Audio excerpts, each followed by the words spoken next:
do you like to go for a fun summer's day or weekend with some family or friends?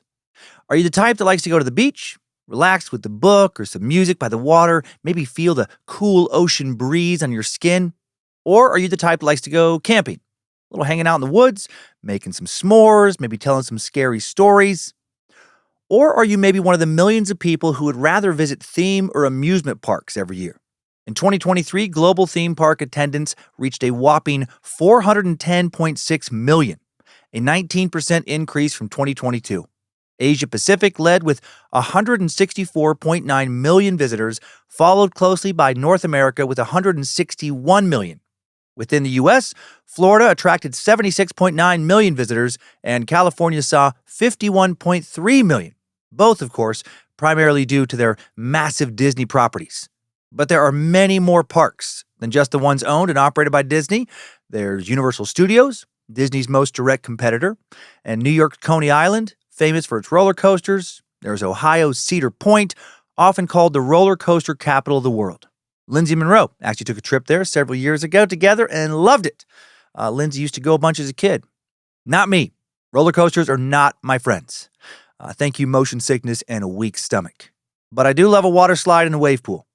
There are the many, many Six Flags across the U.S., to say nothing of the dozens, if not hundreds, of smaller localized parks like Silverwood, just north of Coeur d'Alene, offering both fun in the sun and maybe a taste of danger.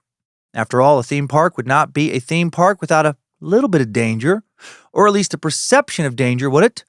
For a particular kind of thrill seeker, you want to go on a roller coaster that makes you believe, maybe just for a few seconds, that you're doing something really dangerous. Even if you know deep down that the coaster is designed with maximum safety in mind. It's a little like true crime in that way. Experience something dangerous almost vicariously while remaining completely safe. But for some, especially those who went to New Jersey's infamous Action Park in the 1970s, 80s, and early 90s, part of the appeal was a very real risk of danger. Those rides didn't just feel unsafe, they were unsafe. They were legitimately, often poorly constructed, and absolutely dangerous. Owned and operated by a successful financier named Gene Mulvahill, a man who had never had any formal experience in events management or engineering or anything that would make you qualified to run an amusement park.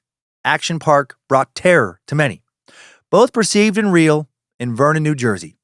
And a lot of fun. Once a small ski resort, Gene had become frustrated that he could no longer capitalize on its slopes in the summer months, and so he decided to add some rides. But not really rides in the conventional, safe, it's a small world sense. Gene was a firm believer that the action in Action Park shouldn't just be a fun title. It should be a philosophy, a way to live your life. He wanted his park to truly be about action and adventure and danger. He didn't think there was anything exciting about being a passive witness to a piece of machinery doing exactly what it was supposed to do. No, he wanted to ratchet up the excitement. The fun thing was being able to control the action, to decide how fast you went, how fast you took the twists and turns, maybe even fast enough to literally go flying through the air and getting your clothes ripped off when you land on what is basically a glorified slip and slide. Does that sound a little too dangerous? Probably was. Countless people were injured at Action Park over the years that it was operational, and at least 6 people died. And those deaths did nothing to deter Gene Mulvahill from continuing to add rides, a guy who truly believed that his park was meant to be interacted with, at your own risk. And this philosophy made many, including the state of New Jersey, come to regard Gene as a madman, a merchant of death who eagerly flouted rules and regulations if it meant he could operate the kind of park he wanted. But was that really the case? Were Gene and Action Park, were they really negligent? Or should we give people the opportunity to have fun as they see fit? Should we really live in a world full of disclaimers on fucking everything from hair dryers to cups of coffee? Are we just a little bit too sheltered now? So much so that many of us can't have what we consider any real fun anymore. Should we maybe return a bit to some sort of natural selection for the human experience? Or is it a very good thing that we can't do exactly what our lizard brains tell us to do when faced with the opportunity to dance with danger?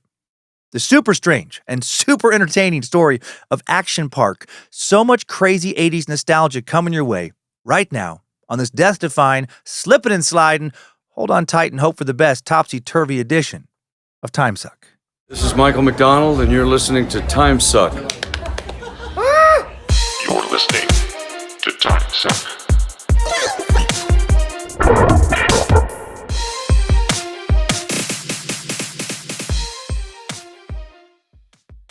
Happy Monday! I don't know, just feel like spicing it up. Welcome back to the Cult of the Curious. I'm Dan Cummins, a suckmeister, debauchery glutton, outrage porn addict, and you are listening to Timesuck.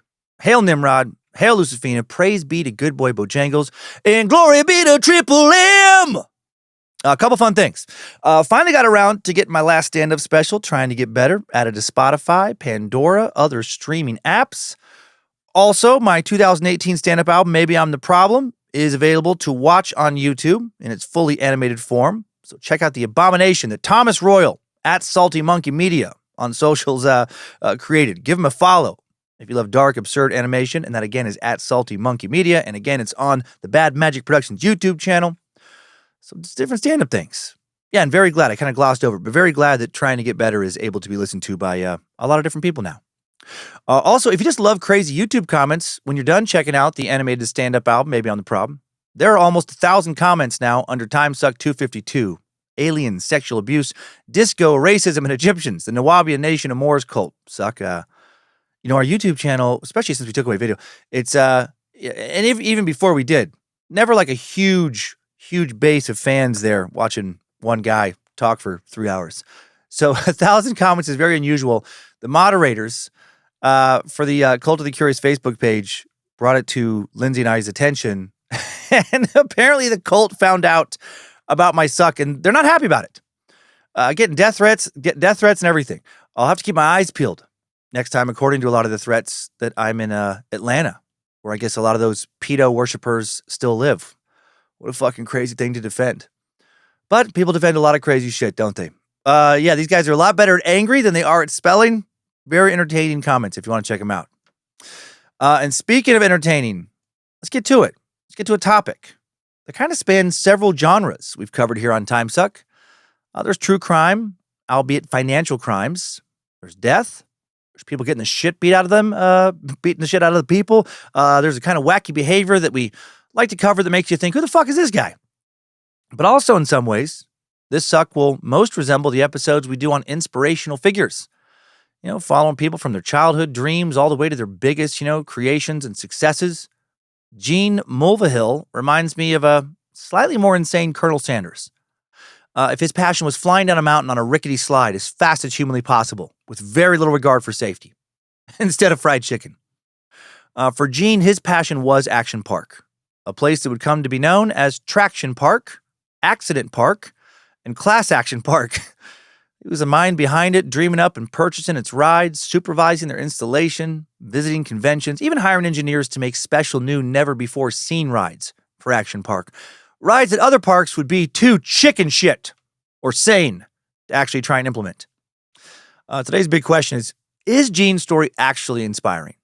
Or was Gene just reckless and insane and more of a cautionary tale than anything? I guess you can be all that. Inspiring to some, reckless and insane to others. For many years, as safety standards became more commonplace throughout the 80s and 90s, he would be thought of as kind of a daredevil, adrenaline junkie, fucking psychopath. A man who would put amusement above human life. A man who time and time again, when faced with the sensible option, turned around and installed a ride that was even more reckless. And then he ultimately faced the consequences in the form of dozens and dozens, if not hundreds of lawsuits and the eventual bankruptcy of his park. But does he deserve a bad reputation? Could the accidents at Action Park have been chalked up to nothing more than a few freak occurrences, common everywhere from Six Flags to Disney, as well as cases of people deliberately going against guidance for how to experience the rides? I mean, as of 2023, there have been 27 deaths at Disneyland and another 64 at Disney World since he opened. They're still around. On January 3rd, 1984, when Action Park was going, a 48-year-old woman was decapitated at Disneyland on the Matterhorn bobsleds ride. No one got decapitated at Action Park. Disneyland's still around. Was Gene actually someone that we could use more of in this world? A man who wanted people to have fucking fun, so much fun, outside the constraints of what society tells us we probably should do. A man who believed, above all else, in people's ability to choose. A man who wanted to bring everything from the ocean to swimming holes to Formula One type motor courses to the public, who insisted that almost no thrilling adventurous experience was beyond being able to be replicated for the masses. Did he traumatize some people? Oh yeah, for sure. But he also gave many some of the best experiences and memories of their fucking lives.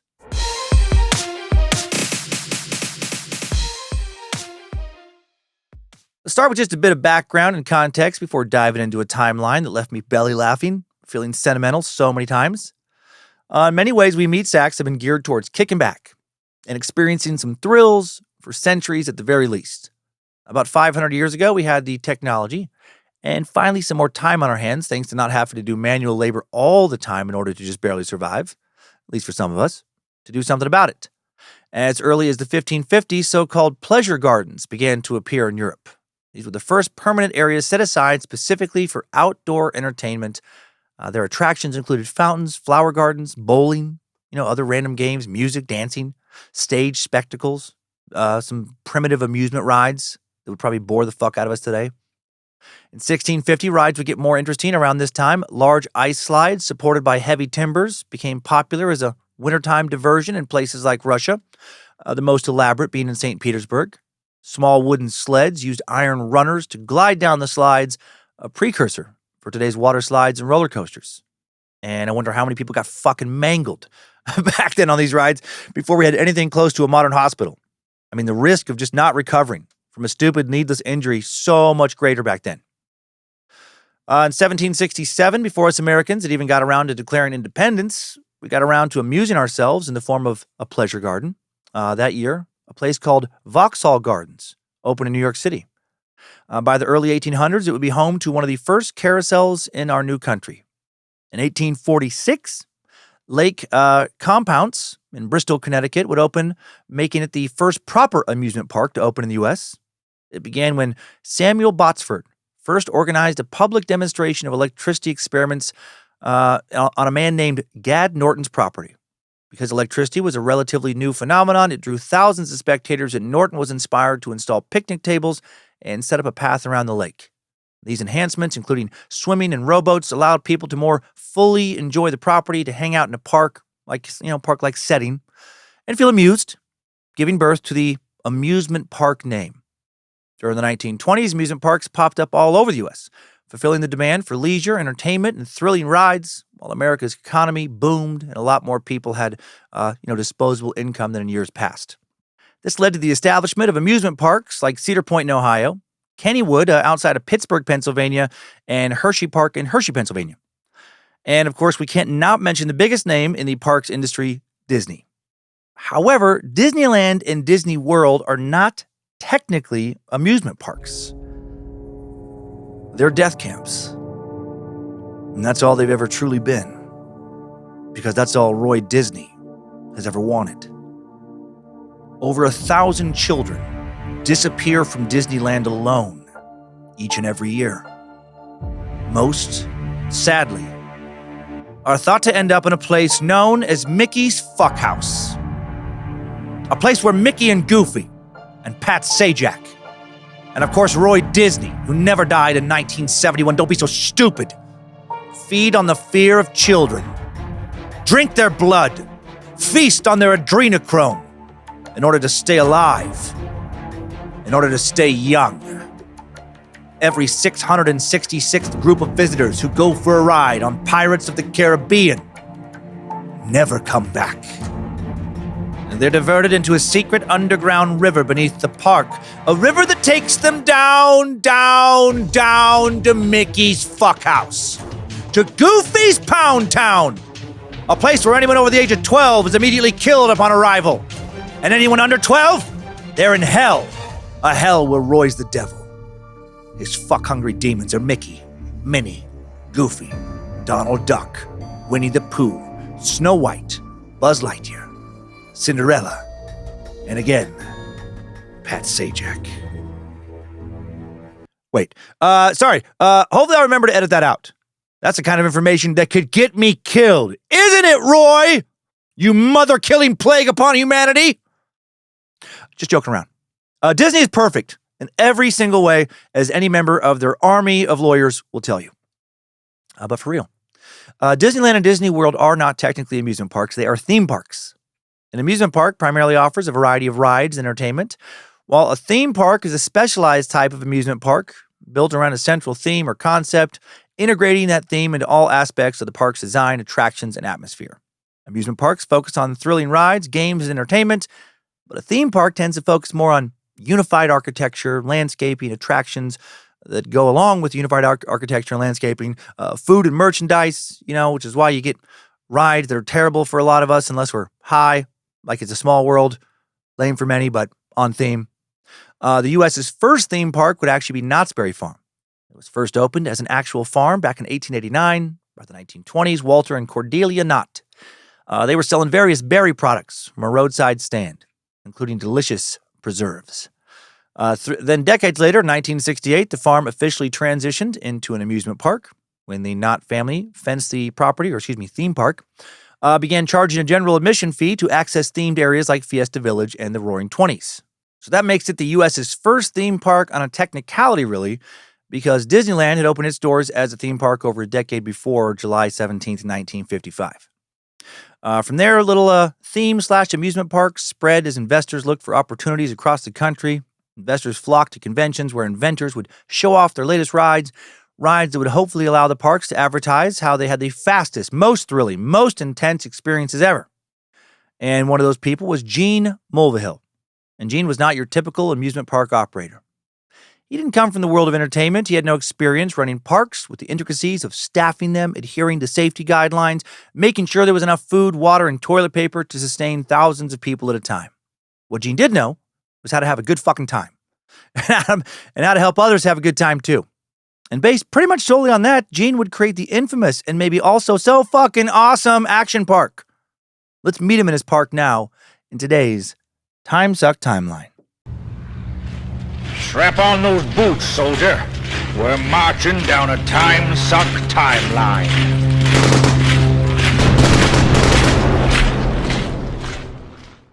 Eugene Walter Mulvahill, Jr., was born September 2nd, 1934 in Orange County, New Jersey. He will go by Gene. His father, of course, Eugene W. Mulvahill Sr., born on June 17th, 1903 in Essex, New Jersey. His mom and Gene's wife was Catherine Cornelia Mulvahill. Her maiden name was Dusha, and she was born somewhere in 1907 according to her tombstone. We don't know a lot about his parents, but it seems he was an only child. What we do know is that when Gene was a child, his father, who was called Docky for some reason, transformed he and his wife's basement from an uninteresting storage area into a secret wonderland. And not a child's play area, but a wonderland for Docky and his friends. Docky included a lot that most people would not include in their run-of-the-mill rec rooms. Yeah, you had a poker table with a green felt top and a pool table, but so much more. Dude had a shooting range with guns and paper targets, a shuffleboard area, and a proper bar. Sounds fucking incredible. I hope Kathy got to enjoy it as well. As a kid, Gene would often fall asleep listening to all the laughter and joking around and just pure fun coming up from the basement. It was intoxicating. He wished he was down there with them. And perhaps this instilled in him an idea that entertaining people, being their source of fun and leisure, was a damn good thing to do with your life. Gene would also get some early experiences with amusement parks. Sometime in the late 1940s, as a young teen, Gene made his way to Palisades Amusement Park, a cliffside destination in Bergen County across the Hudson River from New York City. Palisades loomed large for people all around the nation, especially kids. In the post-war years, it advertised its attractions in countless comic books. The park even left a small gap in the fence open for a time for kids who couldn't afford the admission and were brave enough to sneak in. Oh man, the days before liability waivers, I love that. That's so cool. Its signature attraction was a ride called the Skyrocket, a dizzying wooden roller coaster that had its origins in Coney Island's Cyclone and was popular enough to duplicate in several other territories. Though it seems quaint now, the Cyclone was controversial in its day. Cynical and distasteful journalists described it as, quote, a cure for unwanted pregnancies. In the early days, nurses were on hand to administer smelling salts to disoriented passengers. Thrill seekers like Gene loved it. And man-made attractions weren't the only thing he loved. He also loved nature. As a Boy Scout, he took frequent day trips with his troop to a spot just south of the Delaware Water Gap. It was an expanse of land sitting on the New Jersey side of the Delaware River known as the Van Campen's Glen, or simply as the Glen. It was a beautiful place, full of natural waterfalls with rock formations where rainbows glimmered from the spray. Gene graduated from West Orange High School around 1952 and attended Lay University. Around this time, he met a young woman, Gail Cross. Gail was born on February 15th, 1935, to Cochran Bart Cross and Edith Farrell, and grew up in Montclair, New Jersey. And she was on a date with someone else when they met. Scandalous! That only made him more determined to win her over, and they married while he enlisted in the Marine Corps, serving in the Marine Corps 2nd Battalion, 1st Marine Division, and earning a rank of captain, which is pretty badass. Then it was on to the next project, starting and supporting a family.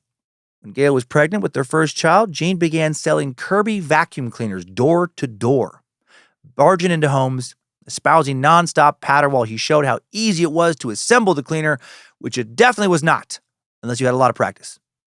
And while some people might hate a job like that, I sure would. My one and only sales job was in telemarketing many years ago, and I think my supervisor truly felt sorry for me because I was so bad at it. But Gene loved it. He loved competition. He and other salesmen working for the same Kirby office had the results of their sales tracked in chalk on a leaderboard, and Gene was usually in first place.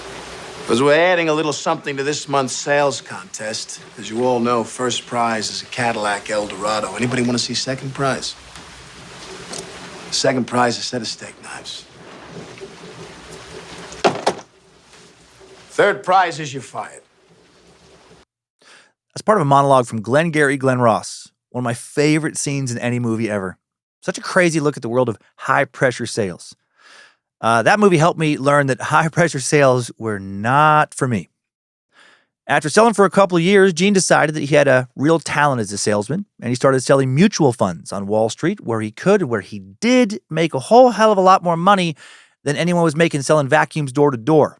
And good on him for betting on himself, not being afraid to switch shit up, take a chance on a new job. After doing very well for himself on Wall Street for a few years, selling other people's funds, Gene then decided to go into business for himself, founding Mayflower Securities. Again, he bets on himself, takes a big risk, and he gets a big reward. He quickly filled multiple offices in New York and New Jersey with staff, and he and his staff did very well.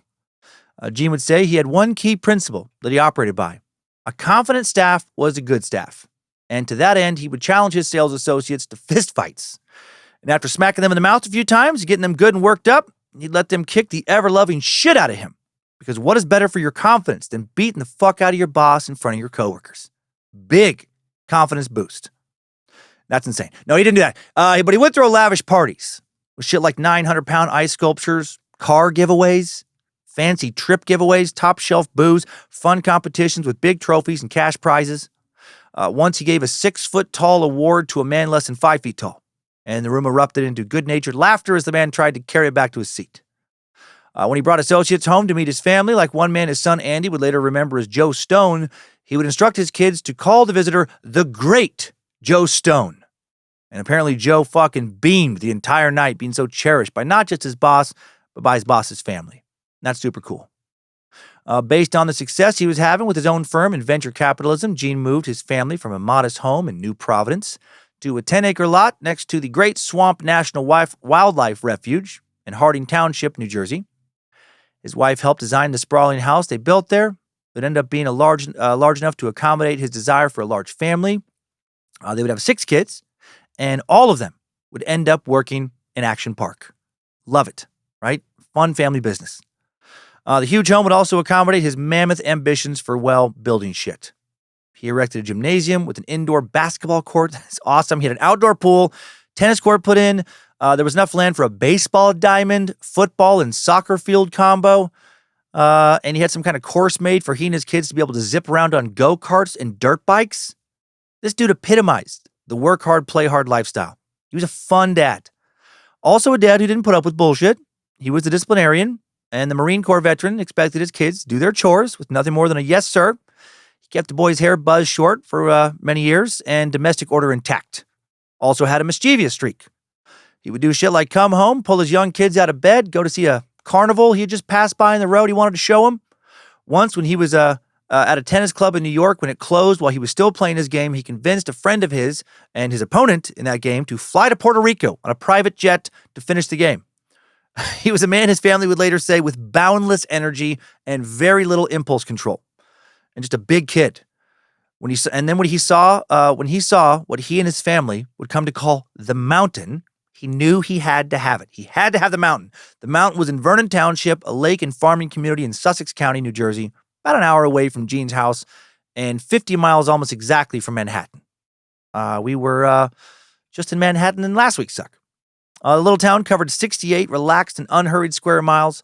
It only had one high school, one bank, no fast food places at the time. This is back in either the late 60s or early 70s, back when the town was growing fast, but still had only about 3,000 or 4,000 people, not the 25,000-ish people who live there now. Back then, it was such a boring place to some that, as a local legend went, when George Washington's troops passed through the hills about 30 miles to the south of town, they began constructing a barricade just because they were bored and wanted something to do. And they posted a sign outside the barricade that read, "Fort Nonsense." Probably not true, but a fun little local story. An entrepreneur named Jack Kurlander had decided that Vernon was good for something other than farming at one point, namely skiing. In 1965, he opened a resort called Great Gorge, and another small ski resort, Vernon Valley, entered the market a few years later, funded by a small group of investors who wanted to copy the idea of a ski mountain very easily accessible from New York City. Great Gorge was for more experienced skiers with intermediate and difficult little slopes, little trails, while Vernon Valley was more for the casual crowd, where girls from the local high school loaded skiers into chairlifts while wearing impossibly tight ski pants, and boys showed up trying to catch their attention and impress them. A place where people went down the mountain in jeans and leather jackets. It's fucking awesome. Since the pool of experienced skiers was smaller than the pool of people just dicking around, Great George was worried, though, about losing business, and they opened up a petting zoo to try to compete. That was a mistake, because the staff had no business working with animals. A worker once fended off an attacking ostrich by stuffing a paintbrush in its mouth, and according to legend, that bird died then of lead poisoning. Someone brought in a kangaroo that would box the maintenance workers. The kangaroo apparently went undefeated. It was just madness. It was also enough to make the owners of Vernon Valley nervous, and they lowered their prices in an attempt to undercut Great George, and that put them in the red. Then, through a mutual friend, the Vernon Valley people approached Gene for a big old loan. He had a long history of investing in a variety of businesses, some wildly successful, some not. He invested in an attempt to raise giant shrimp in Florida. That resulted in mass casualties of shrimp, with survivors barely reaching 2 inches in length. Most of his investments, though, they did pay off, and he was sitting on a big pile of venture capital. He agreed to lend the resort $25,000, a lot for the time, for some improvements. And in return, in addition to getting some interest on his loan, of course, he and his family would get free admission. Gene was apparently thrilled about this. He sent his kids careening down the mountain at every possible opportunity, even had them go to school with their pockets stuffed full of lift tickets for them to pass out. He didn't seem to care that much about loan repayments. When the owners defaulted, he didn't even bother to follow up because their bankruptcy was now his opportunity. In 1972, when Vernon Valley plummeted into foreclosure, Gene bought the resort for pennies on the dollar. Well, he bought most of it. A large chunk of land running through the top of the mountain was leased from the state's Department of Environmental Protection, and that was something that would come back later to haunt him. Gene had never exhibited any prior interest in owning a ski resort or in raising giant shrimp or doing any of the many other things that he had committed himself to doing over the years. He just believed he could make a profit. Wall Street had taught him to be bold, to act quickly while others deliberated, and now as the owner of Vernon Valley, he got to work on another one of his many different ventures. He offered night skiing with trails illuminated by floodlights, even kept the slopes open 24 hours for some private all-night ski parties. That's awesome. Never heard of that, but that'd be a fucking blast to grab some beers and zip down the hill in the middle of the night. He hired Susie Chaffee, an Olympic alpine ski racer, later known for her chapstick commercials and made-for-TV movies like Ski Lift to Death. She was a famous athlete and sex symbol, hired her to perform paid demonstrations. During a fuel crisis and the resulting gas shortages, he partnered with the local pump station, bought tanks of fuel so no one would be stranded at a ski resort if the local stations decided to close on the weekends. He marketed the fact that his snowmaking operation was the biggest in the country, that its air and water guns worked overtime in the middle of the night to keep the slopes going long after others in the area had melted away or before they didn't have enough snow to keep going down. He set up a telephone hotline so people could call for the latest weather conditions on the slopes. Told the press that he was taking the risk out of skiing, the weather risk, not the personal injury risk, and all this worked. He had a lot of innovations. People came, lots of people, they came back. Like at his corporate parties, Gene kept the booze flowing. Now in his Hexagon Lounge, a 6-sided bar that allowed locals to mingle with vacationing families from the Upper West Side. When people didn't pay for lift tickets and tried to sneak onto his resort, Gene instructed the employees to literally cut off their skis, the wooden kind, with a fucking axe. Awesome. All this worked. People paid. The resort did well enough that Gene eventually was able to buy out the competition. He acquired Great Gorge, from Jack Kurlander, cementing his conquest of the region's ski business. And Gene now moved on from his first business, Mayflower Securities, eager to get out from under the thumb of regulatory hassles and put all his energy in his park. By the mid-'70s, when Gene was turning 40, Vernon Valley became the go-to spot for Northeasterners to teach their families to ski. Not too far from home, not too expensive, always a good time. And for Gene, it was so much damn fun. When the skiers left after the winter, though, he started to wonder, okay, what do we do with all this space? Initially, he started hosting bluegrass festivals with hippies and hillbillies, a mountainside bash fueled by beer, weed, skinny dipping in the ponds of snowmelt. People who owned homes nearby started waking up to partygoers sleeping in their yards, or if their doors were unlocked, maybe passed out on their couches. It's pretty ballsy. Gene thought all this was hilarious. Rather than getting worried about pissing off locals, he decided to take things further. He really wanted to monetize the ski resort for more than a couple months a year. The bluegrass festivals, after all, were more of a money sink than a money maker. The best he could hope for was 100 or so days of winter business, and a warm year could ruin some of that. So he had an idea. According to his family, he had read an article in Time magazine that read in part, Americans will spend $960 million going to theme parks this year, more than they spend to attend all the major sporting events combined. And that was his next big aha moment. Gene had already taken his kids to the Disney parks and the Ferris wheels on the Jersey Shore, and from that, he had this idea. People were used to going to theme parks and paying for a pretty passive experience, right? Chilling out, essentially, while the operators managed the tame rides, made sure that nobody got hurt. Well, Gene wanted to offer something different, something exciting. He wanted customers to be in charge of the action. He started his new mission by gathering intel, visited the beachside parks at the Jersey Shore, the Seaside Heights, like Seaside Heights, went to Coney Island, which had fallen into disrepair and looked almost dystopian at this time. In these places, he saw exactly what he had anticipated. Collection after collection of spinning mechanical rides that read to him as supremely boring. He took fleeting, disinterested glances at Great Adventure, a park that had recently opened just 2 hours south of New York City in the Pine Barrens of Jackson, New Jersey. It had a safari, a mining ride, hot air balloons, a long flume, which sent guests down a water-filled chute and a passenger sled. But he thought Great Adventures had gone wrong by spending millions of dollars on rides that Gene thought he could create for a fraction of the price. To him, it was a simple calculation. Undercut the opposition by making more thrilling rides on a much smaller budget.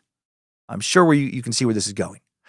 Cutting corners with dangerous rides. Maybe not the best combination. Gene now decided to expand his search. A ski trade publication made mention of a daring new contraption that sounded intriguing to him. Curious, he traveled all the way to West Germany to see a majestic fiberglass slide that undulated and curved down an incline. Riders sat in a small sled-like plastic cart mounted on 2 wheels and plastic runners with brakes they could control with a joystick positioned flush against your crotch. Once seated, they plummeted down a half-mile-long chute. Damn. Made of durable, all-purpose asbestos. Guess they didn't care as much in Germany at the time about how asbestos was a dangerous carcinogen. Took skill to know how to slow down around curves and when to plow forward, meaning you could get better at this ride. Kind of like with an arcade game, which incentivized, you riding it more often. All told, it was a dry ride, meaning no water, that could monetize the property in the summer months, similar to a bobsled run without the snow. The manufacturer, DMAG, called this monument the Alpine Slide. DMAG referred Gene to their North American dealer, a resort owner named Stig Albertson. Albertson operated the Bromley Resort in Vermont and swore to Gene that the Alpine, which he was in the process of installing at his own property, would transform their business and turn it into an all-season moneymaker. Gene was fucking in, and he had tons of vague ideas to complement it. Maybe also install a wet ride, maybe a track for racing, maybe some live shows.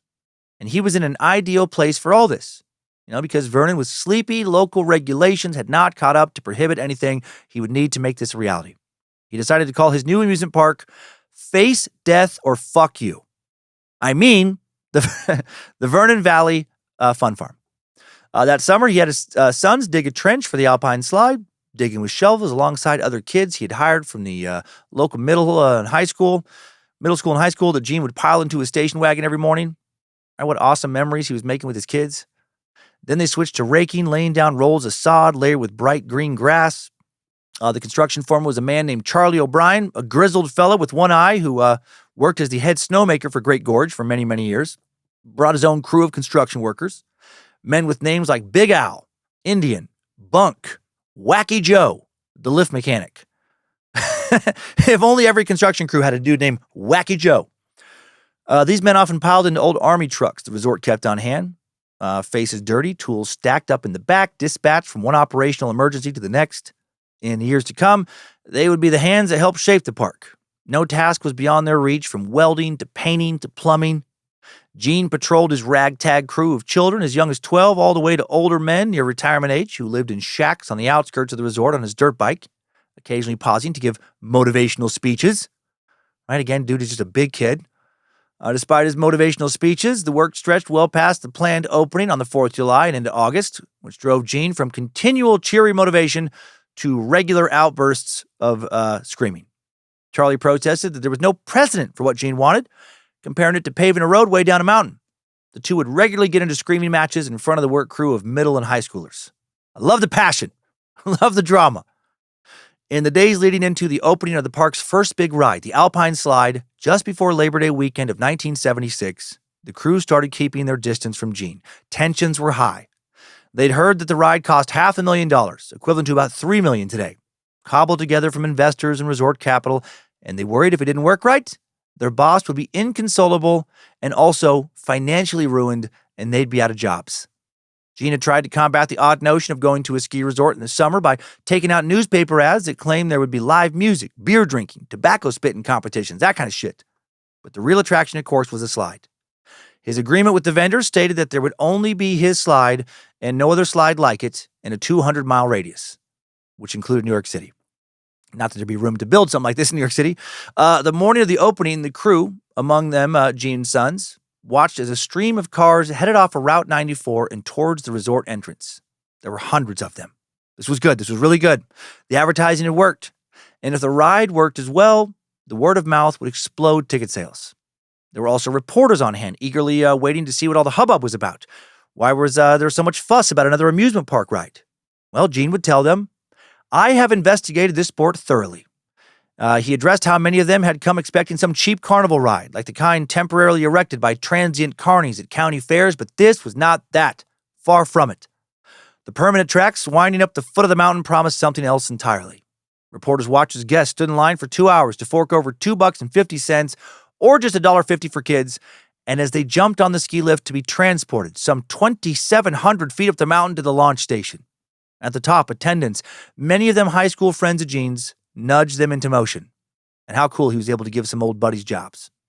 Seated on the carts, the riders rolled along the surface and banked into the curves, gaining confidence and speed with each subsequent trip down, their rear ends cradled by the cart's molded plastic. Pushing the joystick forward raised the brakes, lowered the wheels, making them go faster. Pulling it back activated the brakes, retracted the wheels, slowing them down. There were 2 lanes. One designated the slow lane for overly cautious beginners with an iron grip on the brake, while the second was for adventurers with a need for speed. And you could get some speed. You could haul ass down this track at up to 40 miles an hour with no seatbelt, no helmet, no safety pads of any kind.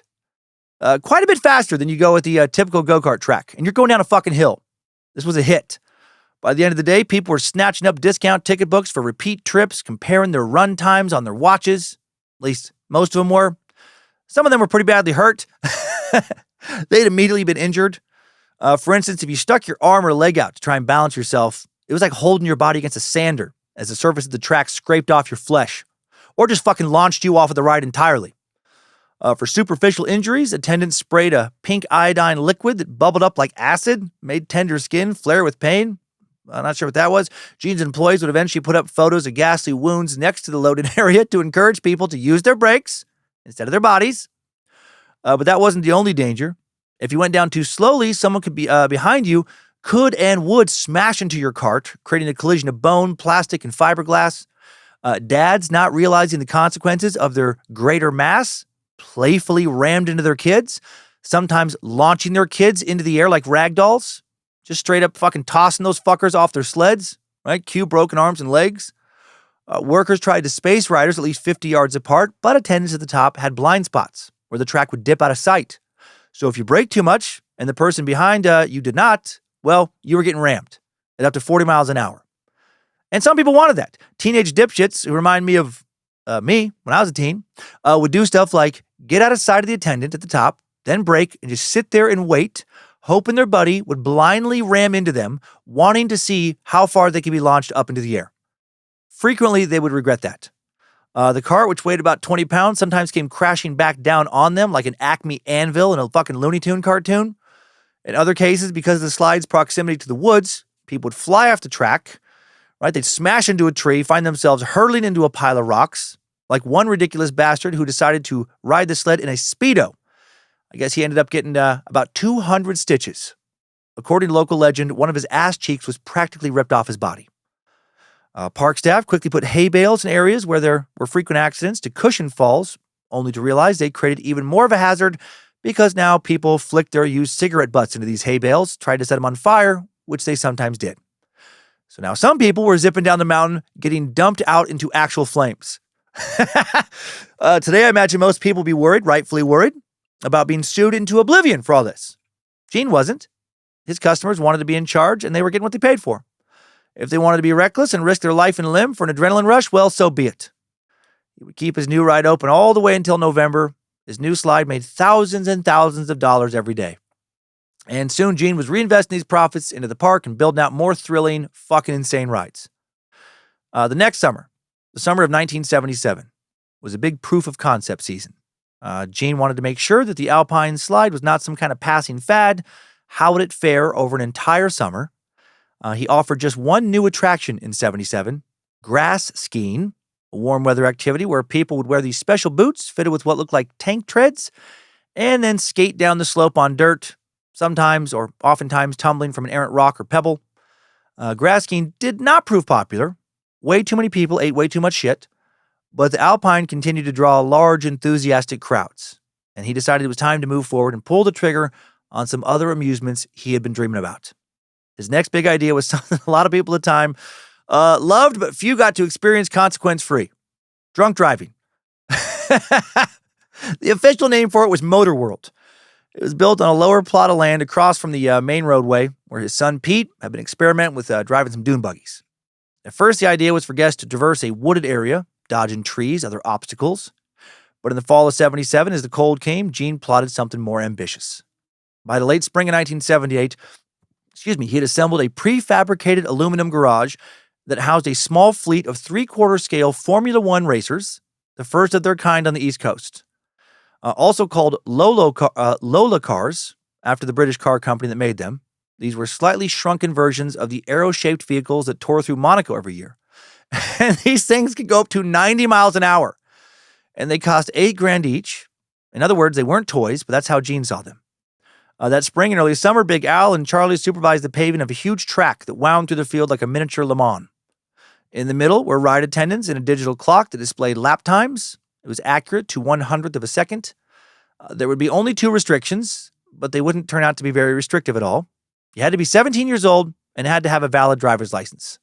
But parents would also allow kids with a learner's permit to get on. For no parental permission, there was also a workaround. Or for those with no parental permission. At the time, New Jersey printed licenses on paper with no picture, which is fucking crazy. That meant kids successfully forged them all the time, easily, by punching out the birthday numbers with a hole puncher, switching them to buy alcohol. And that would work for Motorworld too, and by design. Gene literally told his attendants to never say the word no to guests, inspired by what he had heard about some costume characters at Disney World doing, how they never refused a request. Well, that mandate made attendants in Motorworld largely powerless to stop both juvenile drivers and also people who were blatantly fucking hammered or high as fuck from getting into these fast cars. And getting blitzed and then hopping into Motorworld to race like a madman became the primary way the ride would now be enjoyed. And I'm not going to lie, I would love to do this right now. Maybe find out how well I could drive real fast with a head full of acid. While it was relatively easy to kick someone off the track, once they had crashed a Lola, the dune buggies were a different story. They were off-road vehicles made by Honda. The guests could take on this rougher wooded area adjacent to the track. Riders would follow a guide deep into the woods where they could then careen around freely. Sounds like even more fun to drive those things fucked up. To offset inevitable wipeouts, the buggies had a roll bar built behind the open driver's seat, like you see in auto racing, another set of bars in the front. While these were intended for safety, riders took them as just a license to drive like complete lunatics. Without fear of being trapped under the crumpled body of the vehicle, they just whipped around the lot, taking it off, small hills, in order to catch some air, maybe smash into or land on another buggy. And there was a lot of crashings. It was basically like a demolition derby. The first weekend they were available, literally all 10 dune buggies met unfortunate ends. Their riders pulling themselves from the wreckage, a handful sobbing and bleeding as they crawled away. Fortunately, Gene had mandated helmets. One of the very few times he decided safety equipment would be necessary. But there was still the matter of the cars themselves, which were being damaged at an alarmingly fast rate. So rather than change the game, Gene recruited a guy named Mike Kramer because of Kramer's reputation as a first-class engine jockey for a track in North Carolina. Kramer was short, bearded, raced Volvo station wagons as a hobby. He was meticulous in maintaining the vehicles, treating them like collector's classics. At the sight of a newly damaged car, Kramer would often shout, "Son of a bitch!" bang his mechanic's wrench on the nearest surface. He would then yell at the attendants, these teenagers, and then Gene would yell at him. Kramer would then get his babies back up and running as fast as he could. Kramer was also responsible for maintaining the Motorworld Super Go-karts. They had bought 20 vehicles. Each had an open chassis seat, positioned low to the ground, humming along on a high decibel engine that made the area sound like an actual speedway. Because of their size, people underestimated their ability to take off in a matter of seconds, and the driver's necks snapped back upon acceleration and then forward upon braking. And on some of the carts, a design flaw caused the gas cap to come off as people drove along the track. And now fuel is splashing out behind him, hitting drivers in their eyes a few feet behind him, and it was all incredibly dangerous and so much reckless fun. Fuck yeah, bro. In the minds of most Americans who had just seen Vietnam play out on their TVs and were now looking after shell-shocked, wounded, or permanently disabled family members, if their family members returned at all, nothing that happened for the sake of good fun on American soil felt like it could truly be classified as dangerous. Indeed, the year prior in nearby New York City, previous Suck subject David Berkowitz, the son of Sam, had been on a murder spree, later claiming he was under the control of a talking dog. That same summer, a blackout sent the entire city into chaos. Stressed out residents came to Vernon in large groups looking for something to distract them from the real danger, the horror of the rest of the world. Getting fucked up on a go-kart? That was nothing. Who gives a shit? Gene was not worried about legal liability of any kind, even though nationally the tide was changing on that, beginning with ski resorts. Historically, if you had skied into a tree, it was your fault. However, when a novice skier named James Sunday lost control after one of his ski tips hooked on a bit of snow-covered underbrush, and Sunday fell and hit a boulder next to a slope in Vermont in 1974 and became a quadriplegic, he sued and won $1.5 million from the resort. And everything changed. And I kind of hate it. I've long hated this kind of litigation. I mean, it sucks that James ran into a big old boulder, broke his neck. Yeah, it's a fucking tragedy for sure. But shouldn't you assume some inherent amount of risk when you go skiing? I've hit brush poking up from the snow. It sucks. It's also nature. I'm not in some, perfectly controlled laboratory. I'm literally on the side of a goddamn mountain. It's been adapted and groomed, sure, but still, it's dangerous. And if you don't want to risk running over a rock or a stick or somebody else's ski glove or ski pole, well, maybe stay home. The resorts should do their best, yeah, of course, to remove as many hazards as possible, but also, skiing is inherently hazardous. I caught air a couple years ago, landed on my back when I hit an ice patch in some shade, a little shady patch. Freaked me out. If I'd been paralyzed, should I have been able to sue the resort for not making sure the snow was somehow all magically evenly powdery and not too sticky or slick in some spots? For not putting up signs everywhere saying, "Warning, sometimes snow is more slick or less slick in some places than other places." It's fucking crazy to me. Anyway, ever since, insurance rates have been rising, which meant that costs got passed along to the consumers, and the ski industry was lobbying to go back to the previous status quo. But New Jersey wasn't having to deal with this quite yet. The Garden State would prove to be Gene's biggest ally, having recently endorsed a law that said that that kind of liability fell on the individual, not on the operator. Individuals had to assess their own ability choose the right difficulty for them, something that fit perfectly with Gene's philosophy. So, Gene decides to take things even further. He wanted to grow Motorworld. He collected things that went faster and faster, scooping up anything that could accelerate and filling up virtually every corner of the dedicated property with vehicles that guests could race and wreck, including speedboats now, on a murky-looking lake with a small island in the middle. The boats would often capsize, dumping their drivers into the gasoline-strewn lake. Sometimes gas in the lake caught on fire, burned customers. Sometimes snakes and snapping turtles, able to coexist with the gas bit flailing guests. And you knew that might happen when you went for a ride. And that risk for many was what made it fun. Because now when you didn't get hurt, well, you felt a real sense of accomplishment. Right? I get it. I did stupid daring shit as a teen, things where I was very worried that I was going to get super fucked up. When I didn't, oh man, it was exhilarating. Adjacent to the speedboat lake was a giant pile of hay bales that stretched more than 10 feet in the air. They formed a winding labyrinth that resembled an obstacle course constructed for a rat in a laboratory. A sign next to it read "Human Maze." Snakes occasionally made their way into the hay bales, popping out, causing people to run blindly away, getting more lost. In the middle of the summer, the bales trapped heat, making the area into an inferno that some got lost in for up to 9 hours, apparently, before they found the exit or decided to say fuck it and crawled up and over one of the walls. Soon new attractions were popping up weekly on Gene and family's property. Other areas found new purposes. Gene put in batting cages, basketball courts. The ski lift became the Sky Ride in the summer, a scenic 40-minute tour through the mountainside or through the mountain landscape, as it was advertised. Trails of pot smoke surrounded the lifts. Yeah, buddy. And then soon there was the first water slide. Water slides were a relatively new phenomenon in the country. In 1971, a California campground owner named Dick Crowell, gotta get some dick in this suck, laid out the first one. A concrete trough covered in resin. People liked it. Or maybe it's trough. I'm probably messing that word up. People liked it. Soon similar sides were popping up along the West Coast where the weather generally allowed full-time use. But no one thought much of doing anything similar on the East Coast except for Gene, who again saw an opportunity to cede control to the guests. And given the mountain, the landscape was right for it. Instead of towers to prop it up, the mountain offered its own pre-made slope. The first, which was later known as the Green Water Slide, was made from fiberglass, had 2 lanes that curved down to a big pool at the bottom. Gene's daughter, Julie, spent days filling the pool with water she siphoned from one of the lakes, carted over to the job site using an old fire truck her dad had bought from the Vernon Township Fire Department. The water slide was technically the least dangerous of all the park's attractions. You couldn't fly off as the foam mat stayed suctioned to the slide by the water. But Charlie's team had not done the best or most complete job of connecting the joints of the sections, causing some to jut out. So if you went down the 400 feet track without riding one of the required foam mats, you'd probably scrape your exposed skin over the joints and end up with something from a big bruise to a deep gash. Mechanic Kramer, meanwhile, he was working on a new secret project, Battleaction tanks. Fuck yes. This one sounds like so much fun. These were small engine-powered four-wheelers with a protective chassis built over the driver's seat. A cage crafted out of chicken wire allowed people to sit out of the camouflage-colored body. Inside, a joystick triggered a series of tennis balls, which could shoot out of a custom-made cannon at an absolutely ridiculous 100 miles an hour, allowing drivers to blast the ever-loving shit out of each other. Along the perimeter of the area, mounted tennis ball guns allowed spectators and people waiting in line to also attack the tanks at 100 miles an hour, and Kramer rigged them to go into a tailspin, the tanks, when somebody scored a direct hit. This amusement was awesome.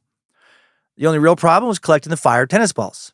Well, employees would wait for lulls in combat, then sprint out onto the battlefield to retrieve them, and then the drivers, of course, would immediately turn and fire at the unprotected employees. Shooting those 100-mile-per-hour balls into their heads and torsos as they pled for the attackers to stop, as spectators cheered and begged the shooters to keep drilling them. It was so bad for the teen employees getting blasted that supervisors started to assign employees to this job as a punishment. These tanks undoubtedly became the most popular attraction of Motorworld. I mean, dear God, if this existed near me, I would have a season pass right now. That sounds like so much fucking fun. We have a little go-kart track north of Coeur d'Alene, the closest thing I can think of, and it sucks. Looks like they go about 10 miles an hour. You see toddlers on them and, sitting with their parents. Like, what is the fucking point of that? Damn you lawsuits! As Kramer's tanks began to draw long lines, Gene grew convinced that the best rides, the rides that would be talked about, not only had to be unique, but packed with thrills and a sense of danger. People wanted debauchery. speed, risk, competition. People wanted action. And Gene wanted to give more of it to them. So now it's time for a rebrand. And the fun farm became called Action Park. Yeah! Gene felt Action Park needed a new smash attraction, something that rivaled or exceeded the thrill of Motorworld and the Alpine Slide. He wanted to be proprietary to Action Park, meaning nobody could find such a crazy ride anywhere else. And that was what led to his most insane concept, yet if not ever, in the summer of 1979. At first simply called the Ball. This is insane. It was a big ball, like the kind you might put a hamster in, but obviously human-sized. And some type of fiberglass, some type of hard, durable plastic that you could see through. It was covered in razor-sharp spikes. Some of the spikes had built-in flamethrowers.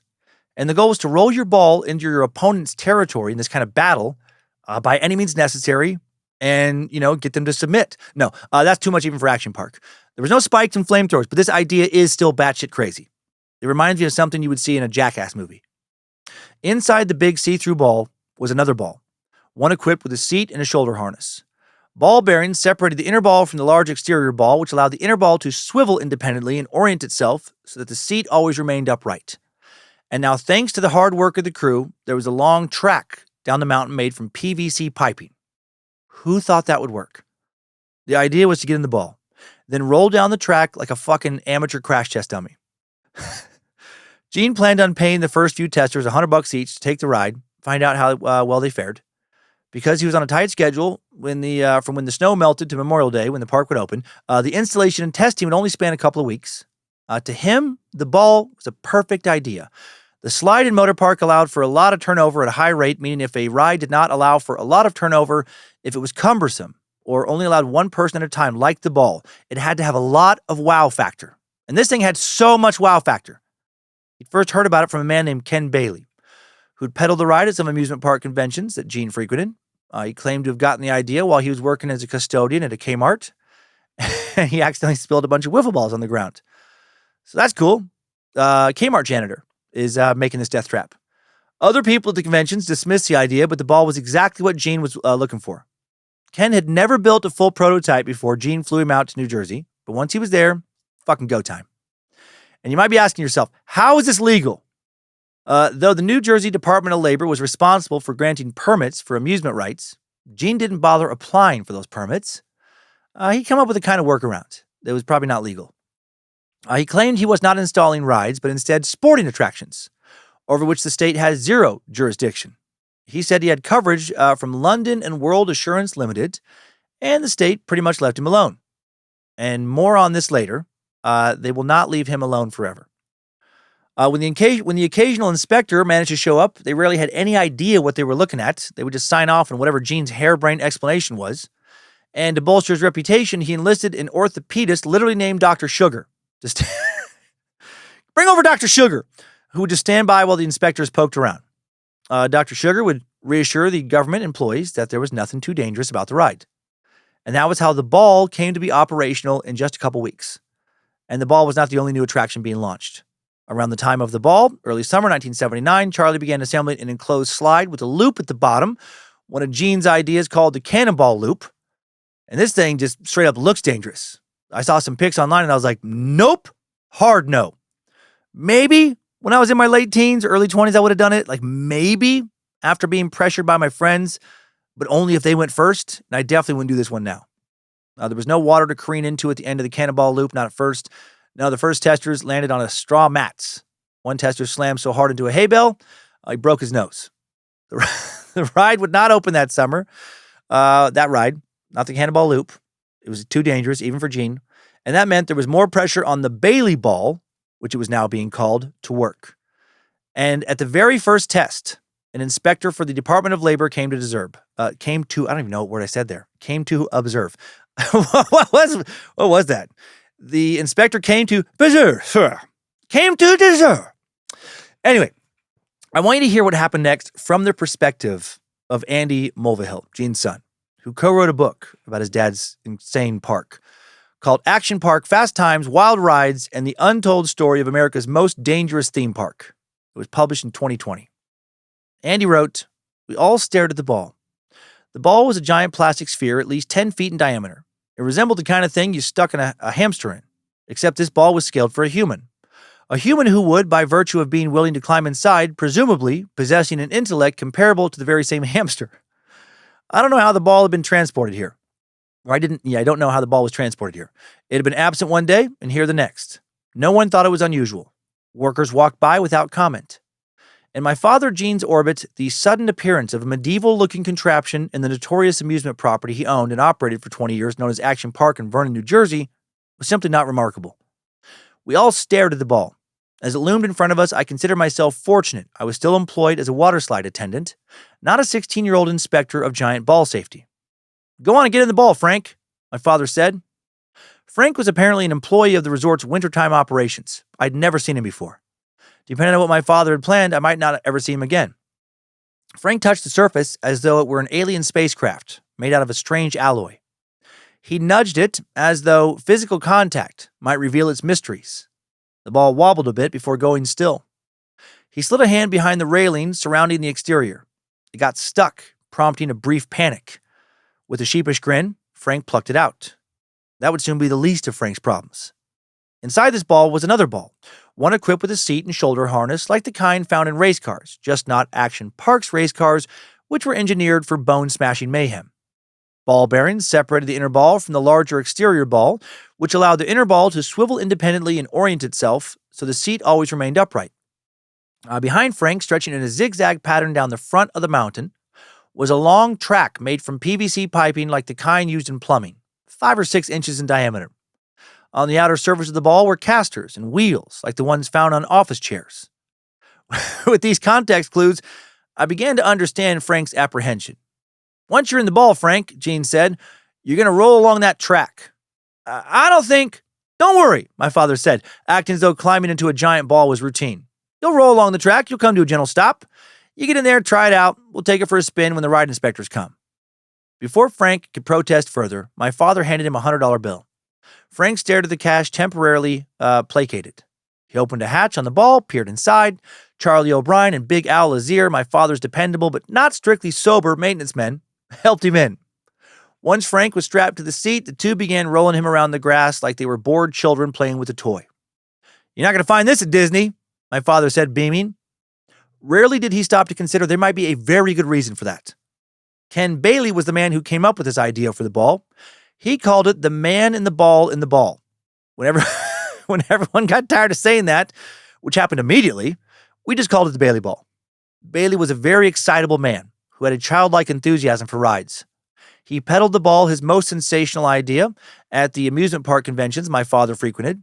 Ken said he got the idea while working as a custodian in a Kmart, accidentally spilling a bunch of wiffle balls on the floor. As they rolled around, Bailey imagined a person inside of each one.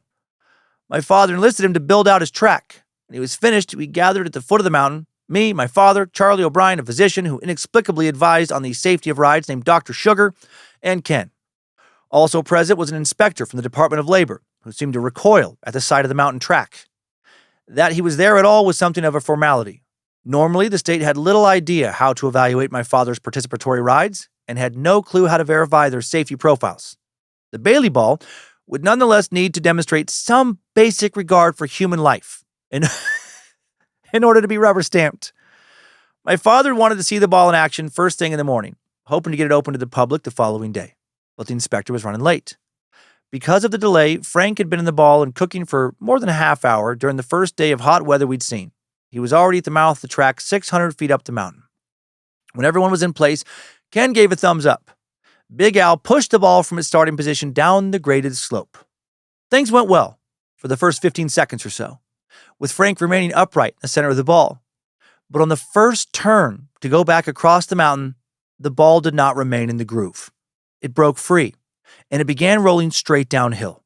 Ken's face fell. He'd been working up until the last minute, gluing the PVC together, not realizing it was warping under the heat. I could already see gaps in the tubing. Damaged by the hot sun, the plastic was expanding, severing the rail that was supposed to give the ball direction. Now it was free, unburdened by the track. The ball had achieved autonomy. It gained momentum, tumbling uncontrollably down the face of the slope and picking up tremendous speed. Inside, Frank spun helplessly, unable to stop. He could not abandon the craft as the door opened only from the outside. When the contraption made it to the bottom without any visible damage and Frank still appeared conscious, I exhaled. But it didn't stop. It began rolling at high speed towards us, now like the boulder in Raiders of the Lost Ark. We scattered, my dad and I scurrying to the left, Ken and Charlie to the right. Dr. Sugar and the inspector were frozen, each of their faces a rictus of terror. The ball cleared a small hill, briefly going airborne, then zipped right across Route 94, the two-lane road splitting the park. Cars honked and slammed on their brakes. If there had been opposing traffic, Frank would have become part of a real-life game of Pong, volleying from one bumper to another. Still in pursuit, we followed the ball towards a small lake in Motorworld that had been earmarked for a fleet of tiny bumper boats for children. The area wasn't open yet, but the empty boats were being tested and floated on the surface. The ball soared over the grass and smashed into several of them, scattering the others with rippling waves from the impact, which launched some of the boats several feet into the air. Charlie and Ken waded into the water looking for the hatch. After some difficulty, they got it open. Charlie pulled Frank out by grabbing him under his armpits like a baby. Frank crawled up the bank coughing and sputtering. He splayed across the grass as we all stared at the ball, which bobbed in the water like it was attached to a fishing lure. We did not ask for the inspector's report, nor did we ever hear of one being filed. Ken Bailey returned to Canada. The snowmakers cleared away the PVC. Told to dispose of the Bailey ball, they rolled it into the woods where it remained for many years. My father was unbowed. He kept drawing and doodling attractions, telling us about things that were not in the park but would soon be. Just wait, he said. Just wait. Unfucking real. Are you fucking kidding me? I said, are you fucking kidding me? Right, Miles? I feel like Ken should have definitely died during that test run. Or wait, not Ken. God, who was inside of it? The guy, Frank. Yeah, Frank. Frank should have definitely died during that test run. I mean, either by getting like blasted by a car as he crossed that highway, slammed into a big tree or something else, virtually immovable. Or I thought he was probably going to like drown in that lake at the bottom. When I first heard about the big ball rolling down the mountain, I thought, oh, this is going to go off its tracks very quickly. I thought what was going to happen was they were going to like have it, when people are at the park, it was going to bust off the tracks and then just start fucking mowing people down, just smashing people as it just race down the mountain. Oh my gosh. I didn't think it would be that bad on literally its very first run. That's hilarious. So Gene, yeah, he shakes this off, oh well, he's got more bad ideas in store. He had a special affection for Disney's monorail, which debuted in 1971. Another transit method, the People Mover, transported people above Tomorrowland, what amounted to a glorified sightseeing tour. As Action Park began to grow and expand, the problem of what to do with walking guests became more pressing. And to get from Motorworld to the aquatic area, dubbed Waterworld, home of the speedboats, you had to hike up and over a big hill, cross Route 94 on foot, wait for traffic. Far less than ideal. Gene's solution to this problem was the Transmobile, a 3,000-foot-long electric runway running from Motorworld across the road to the ski lodge and on to the entrance to Waterworld. While Disney's monorail resembled an elevated subway train, the Transmobile featured small open-air carts that held 4 passengers over a raised track, moved at 4 to 7 miles an hour. Given its considerable height of 10 to 20 feet, it was one of the few rides that came with a safety belt. Gene bought it from DMAC, same West German outfit that sold him the Alpine Slide. It was expensive, so he relied on connections from his Wall Street days to help finance it. It was also challenging. He had to construct it over Route 94, which was New Jersey's jurisdiction through and through, and Vernon residents, the number of which had ballooned in the 70s as bedroom communities outside of New York City grew, well, they were starting to get a lot less excited about an ever-expanding theme park in their midst. Gene argued that Action Park gave teens in the area good jobs, kept them out of trouble, away from drugs, that it made money, that it paid in taxes that went back to their educations. Also had his ragtag crew listen for anything the town might need, parking lot repaved, pothole filled, bought the town some ambulances, had his, people do things around for free for the town. And so, thanks to that calculated goodwill, his proposal for Transmobile passed. In the spring of 1980, workers, both teenage and adults, swarmed the property, racing to get the Transmobile and new attractions ready in time for the beginning of another season. Because the price of gas had gone up, people were looking to vacation closer to home, and Action Park was getting ready for a mammoth season. Gene added 2 lanes for the Alpine, for a total of 4 now. They would eventually have 6, 3 of which were serviced by a second chairlift. His miniature speedboats were up and running. Gene told a reporter he was also preparing a hot air balloon landing port, though that never materialized. The Cannonball Loop, however, would be up and running. There would also be something called the Kamikaze, a massive slide from which visitors would emerge, skipping across the surface of the water literally, like a rock going across a puddle. They would come down the slide screaming before the surface turned level, slowing their momentum, allowing them to skim across a long, narrow pool. This ride became extremely popular. It had nothing to do with people actually enjoying it as a ride, though. No, people loved to watch others go down this ride because the force of the water was so great, it would blast women's bathing suit tops clean off. Men's swim trunks would get ripped from their bodies, and teenagers would battle over who got to work this ride, saying it was better than a strip club. Oh, I fucking love this place. I would have for sure wanted to work here if I was 16 or 17. The mood that summer would not be completely joyful, however. George Larson was a 19-year-old from the neighboring town of Sparta. He'd worked at the resort as a ski lift operator for part of the one winter, come back just to play and socialize. During the school year, Larson was an excellent wrestler, had gone undefeated the previous season. In the summer, the athlete worked for his dad's roofing firm. And when he was not working, he loved to go to Action Park. And when he was at Action Park, he loved the Alpine Slide. The official park record would say that he spent an entire day riding down the Alpine's fast lane. His mom, Esther, would later say, he wanted to go to Action Park, so I loaned him the money in the afternoon, and a friend of his went over there to meet him.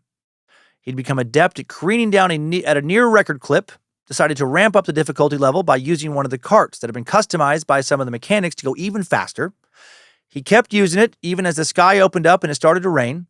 At roughly 6 p.m, the ride was allegedly shuttered to the public, but Larson somehow was still riding. He turned to look at a friend on a parallel track while banking a 90-degree turn, and he lost control, flew off the track, violently rolled down the embankment, and he came to a stop only after he struck his head on a large rock.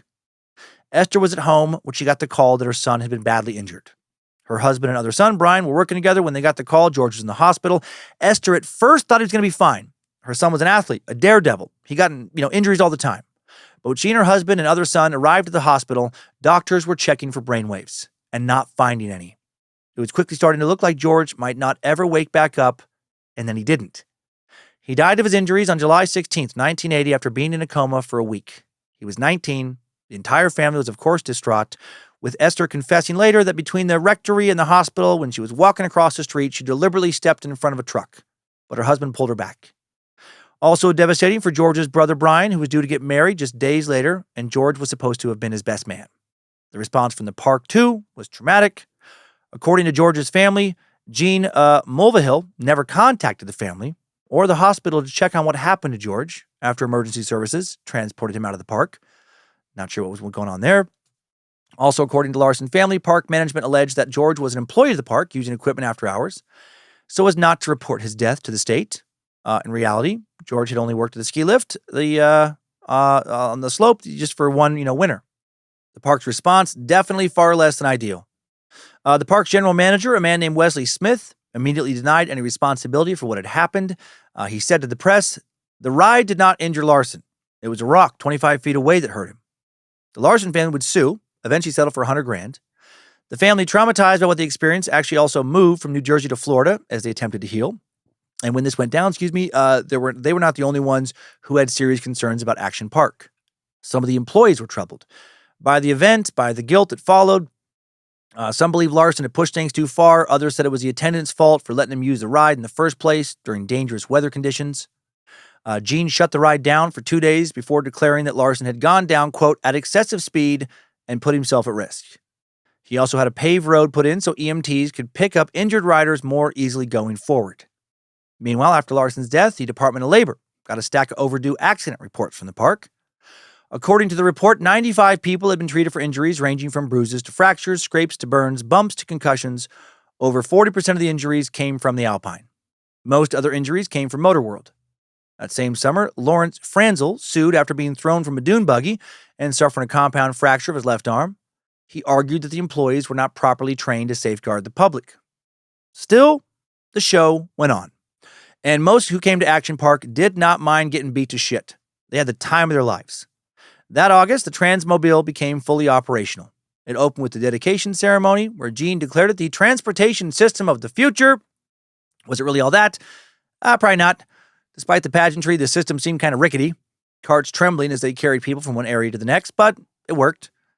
When a state inspector named Harry Crane gave it a cursory once-over, the cart he was riding in slid backward, careened down a slope in the track, and smashed into another cart, sent him to the hospital with bruises. But Harry did not enter that into the record, and there's a rumor he was bribed. With his new transportation system up and running, Gene now focused on a new ride for next summer. By 1981, the amusement industry was changing fast. There was an increasing consumer desire for more of everything, an appetite for thrills that bordered on gluttony. It was not enough to have 6 or 7 attractions. There needed to be dozens, and all of them needed to be unique to the park.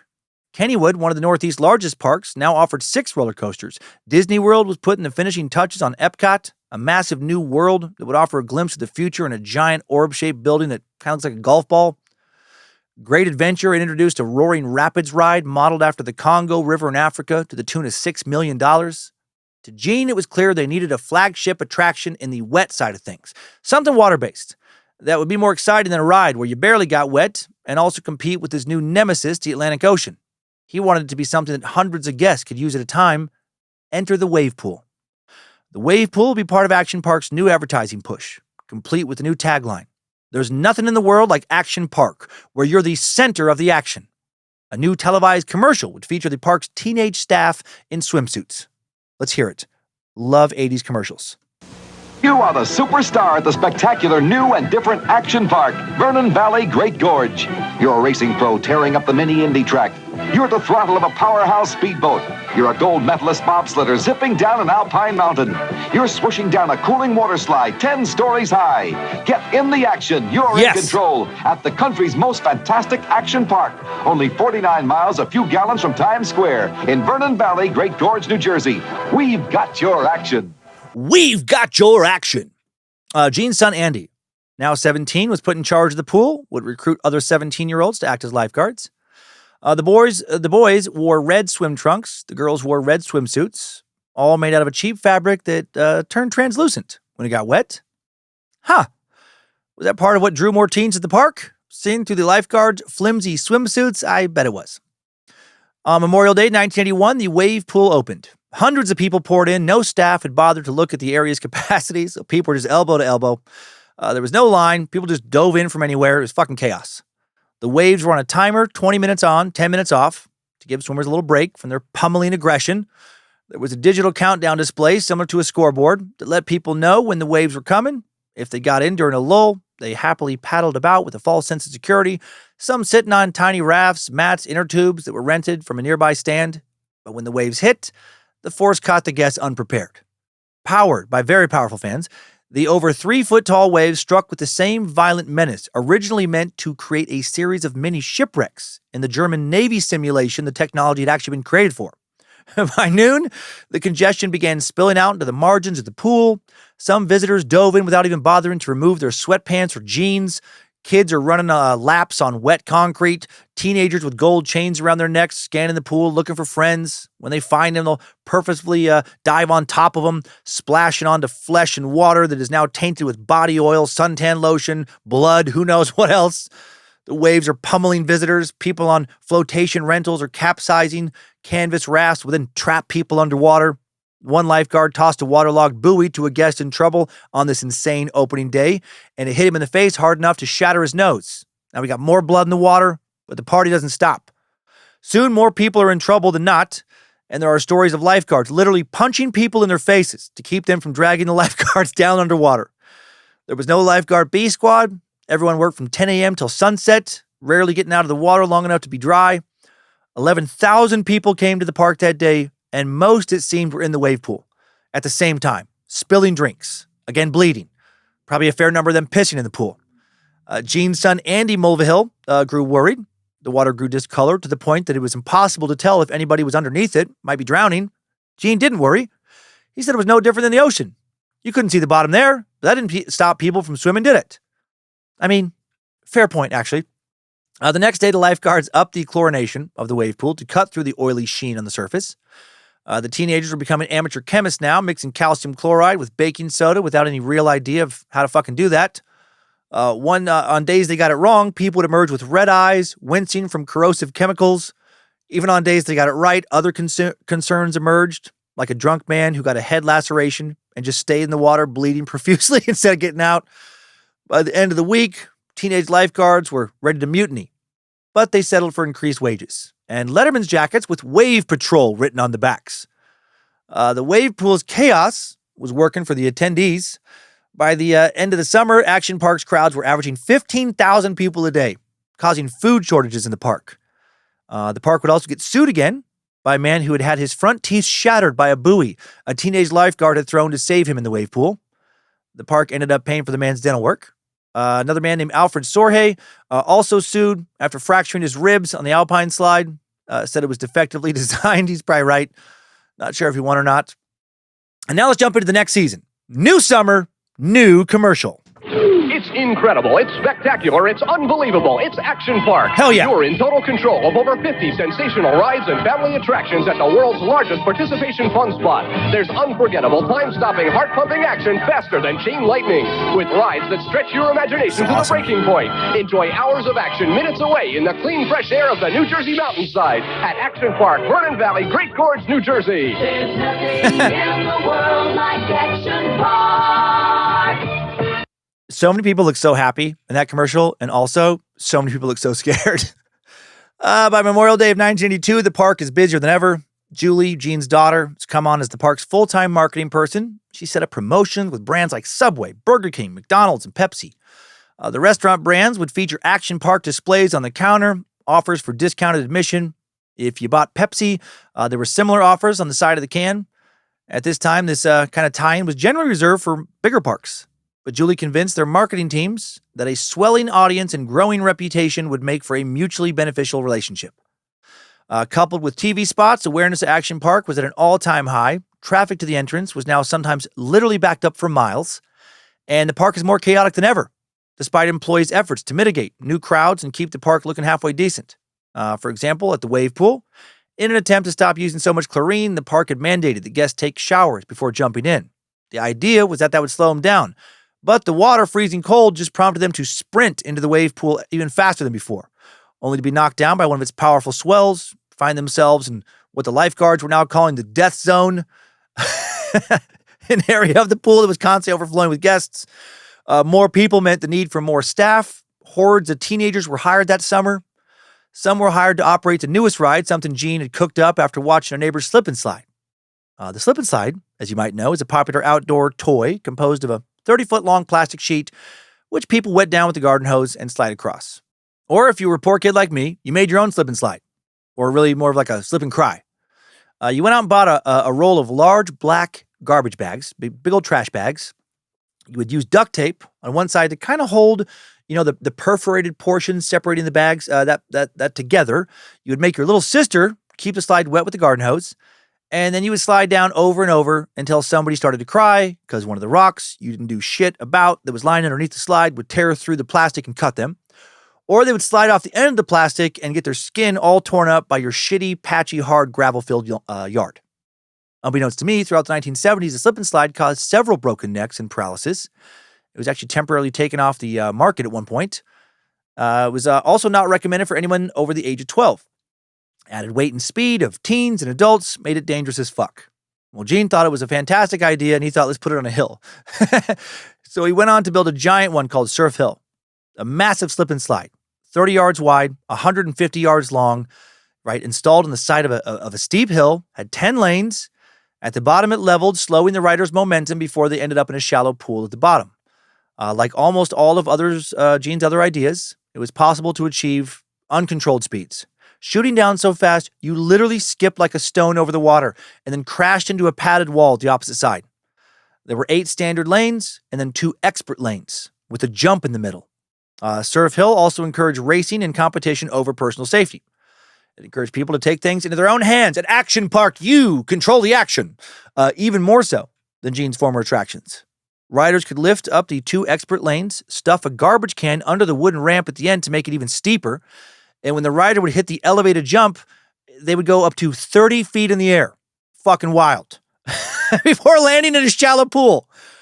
The attraction became popular for another classic Action Park reason. Because people were flying down at such high speeds, their swimsuits were getting ripped off at the bottom. And then sometimes they were so disoriented after this happening, they would start to get back in line without realizing they were naked. Gene, fully aware of this, and he capitalized on it, he built spectator platforms, and the area became nicknamed Titty Hill. Classic 80s move, Titty Hill. I feel like Gene was a big fan of movies like Porky's, right? Also, Gene, maybe a bit of a perv. How many of those swimsuits coming off belong to like 15-year-olds? Under its official name of Surf Hill, not Titty Hill, the attraction became a key part of the park's promotion with commercials, newspaper ads in 3 states, radio spots in English and Spanish constantly running, and completing the feedback loop. More people than ever come to check it out. But this posed a problem. The park was still basically on the footprint of an old ski resort, which was never meant to house tens of thousands of people milling about at the same time. The bathrooms, for example, were located in the lodge far from Waterworld, where Surf Hill and the wave pool were, or from Motorworld. You know, so many people were pissing in that pool. In addition, garbage spilled out of overflowing receptacles, attracting bees that made people scream and run away in panic. By the time employees came to collect trash bags, they dripped with what staff referred to as garbage juice. Lines for food stretched for hours. Fed-up service workers, who were also teens, would sometimes tear open things with their teeth, leave garbage strewn on the counters. Grease trays are overflowing, catching fire. There's rarely enough napkins, straws, and cups for everybody. The man in charge of concessions was a farmer named Bud Kelly, who had no business running the shit. He'd come to be in charge because he owned the neighboring land, and Gene wanted to expand but couldn't pay his high asking price. Instead, as part of a package, Gene offered Bud the miserable food and beverage operation. And for his part, Bud would do stuff like buy a whole bunch of cheap chicken that was expired. So that's cool. There was also the horror of the restrooms. Stall doors would go missing. Sanitary napkins were sticking to the walls. When the toilets were clogged from overuse, people started to literally just shit on the floor. Finally, Gene agreed to take the roller rink, a quaint and outdated attraction, and transform it into a big rest stop area where guests could just attend to all their bodily needs. But even through all this chaos, with filth and overcrowding and titties, seemed to the park staff, Gene, and the outside world that, things could be gross, that you might get in an accident or shit your brains out, and that was about the worst thing that could happen to you when you were there. But they were wrong. Action Park had already been the site of one death. It was about to be the site of another. In the summer of 1982, a happy, sun-kissed 15-year-old named George Lopez headed to the wave pool. The pool was not in good condition at the time. Following a rainstorm, some of the overflowing muck from the adjacent hill had clouded the water more than normal, seriously affecting visibility. Given that and the sheer volume of humanity in the pool, nobody noticed when George went down and didn't come back up. He drowned. It's not clear how long he was under the water before anyone even noticed. In response, the Lopez family sued the park, several of the guards on duty charging negligence. Not sure what the result of that litigation was, but I think they got a pretty big settlement. Gene didn't seem fazed by it. To him, Action Park was a natural structure, like the ski slopes or the ocean, where accidents sometimes happen and lives are sometimes cut short. Following George's death, he does not give the lifeguards any new direction about changes they could make. So, on their own, they start moving guests to the shallow end of the pool when the water grows murky and station guards in the water with buoys. And then there will be another death that summer.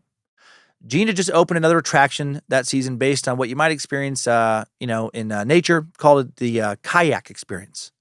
You entered a kayak, propelled yourself up a pool while a current blasted at you from the opposite end.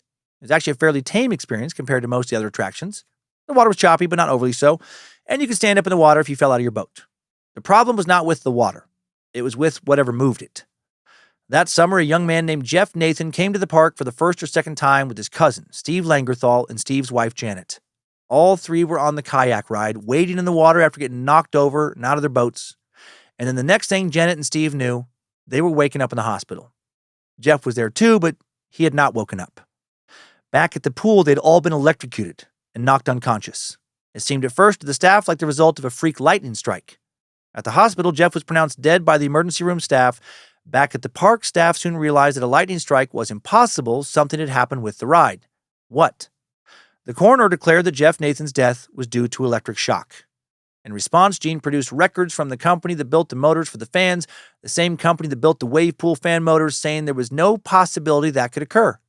The coroner then hired an inspector of her own who found a damaged underground cable. Gene countered that her inspector was not a licensed electrician and that the cable was 50 feet away from where the accident had occurred. The state inspectors who examined the ride had also found an intermittent short in one of the motors, but it was impossible to discern whether that had directly led to the accident. Nobody could say definitively what had happened, but it was obvious that this was no cause of horseplay, no fooling around. Jeff Nathan had done everything correctly and still died. The Department of Labor, however, eventually announced that the park was not guilty of wrongdoing. A short circuit was a no-fault situation. But Gene closed down the ride regardless, rather than risk another electrocution. He did not need all the litigation that would entail, plus he already had other lawsuits to deal with. That same summer, Wilfred Wan sued Action Park after driving a speedboat, colliding with another vessel. He argued that the teens on staff did not properly supervise the ride. That same year, Israel Schwartz said he suffered permanent disfigurement after being allowed to use the Alpine Slide without supervision. Gene soon realized that annual lawsuits would be part of his overhead now for as long as he insisted that everything in his park was try at your own risk. He enlisted a man named Eric Karg, who was supposedly the claims adjuster for the insurance company covering the park, London and World Assurance Limited. A day or two after any given accident, Karg would phone the individual, offer a nominal sum to cover medical costs, smooth over any lingering resentment. Somebody who wiped out extra hard on the Alpine might agree to a $750 payout to let the matter drop. If the park was negligent, he might increase the amount a little. But if he suspected the person was just out for a big payday, he'd turn him down. This worked overall, saved Gene a lot of money, but Karg couldn't dissuade everyone. In those cases, Gene dispatched a lawyer named David Chaffin. David was an old hippie who wore his long gray hair tied in a ponytail, used a cane to help with a limp. His services were needed often enough by Action Park that he started keeping an office across the street from the property. He'd open a dialogue with the plaintiff's attorney by informing them he was going to challenge their claim every single step of the way. The opposing lawyer would scoff, incredulous that a major business would want a prolonged legal battle. That's when David would begin to read the accident report, which usually began with the victim's testimony. I was just goofing around. I don't know how to swim. David never settled cases, which meant defense attorneys would be tied up for months or for years with potentially no payout. Soon word of this spread, and attorneys started to refuse to deal with them point blank. When someone did ultimately drag him into court, David would depose the opposing side for hours, pretending that he was just an old man getting his facts straight. Often opposing attorneys would become openly hostile and belligerent, and the judge would sympathize with David and his warm, gentle persona and ultimately rule in his favor. In one case in which a man had flipped off his mat after hitting the landing pool at Surf Hill, aka Titty Hill, had to wear a halo brace for months to heal what was known as a hangman's fracture on his neck. Another half inch and he would have been quadriplegic. David Chaffin accused him of engaging in horseplay. The whole park was nothing but horseplay. A judge agreed that the man was behaving irresponsibly and ruled in favor of the park. Well, that would not happen with Jeff Nathan's family, though, in the case of his electrocution. There would be an undisclosed settlement in that case, despite the state ruling the park was not at fault. Based on tons of injuries and now several deaths, Action Park was becoming known as Traction Park, Accident Park, Class Action Park. The wave pool had been nicknamed the grave pool. But was this bad for business? Hell no. Had the exact opposite effect. The press was trashing the park now. News of many accidents and lawsuits were spreading like wildfire. But in the popular consciousness, infamy was a fantastic form of advertising.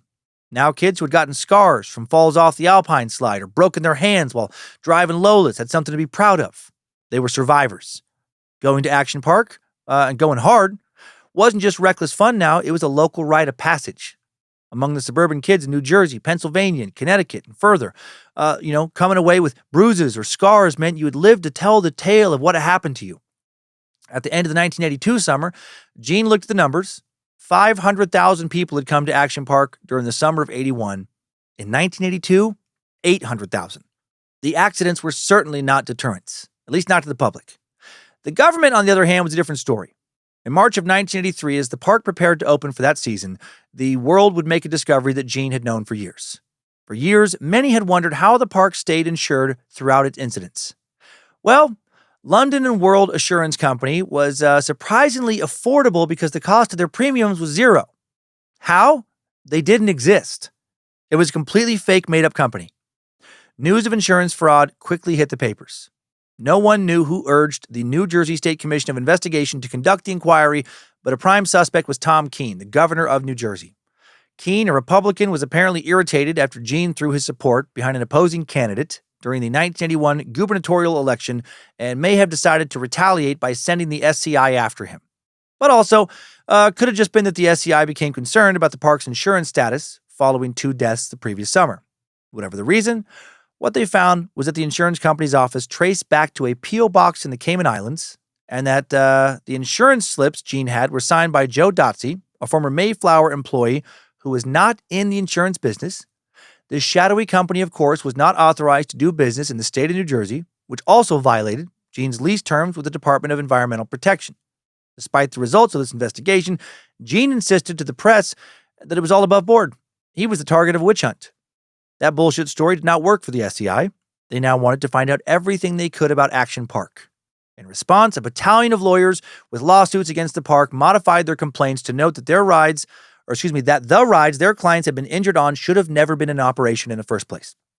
The family of George Larson, who had long fought the courts as they made the difficult claim that their son did nothing wrong, finally got a sort of break, though the lawsuit would still drag on even longer. Despite all this, Gene is undeterred.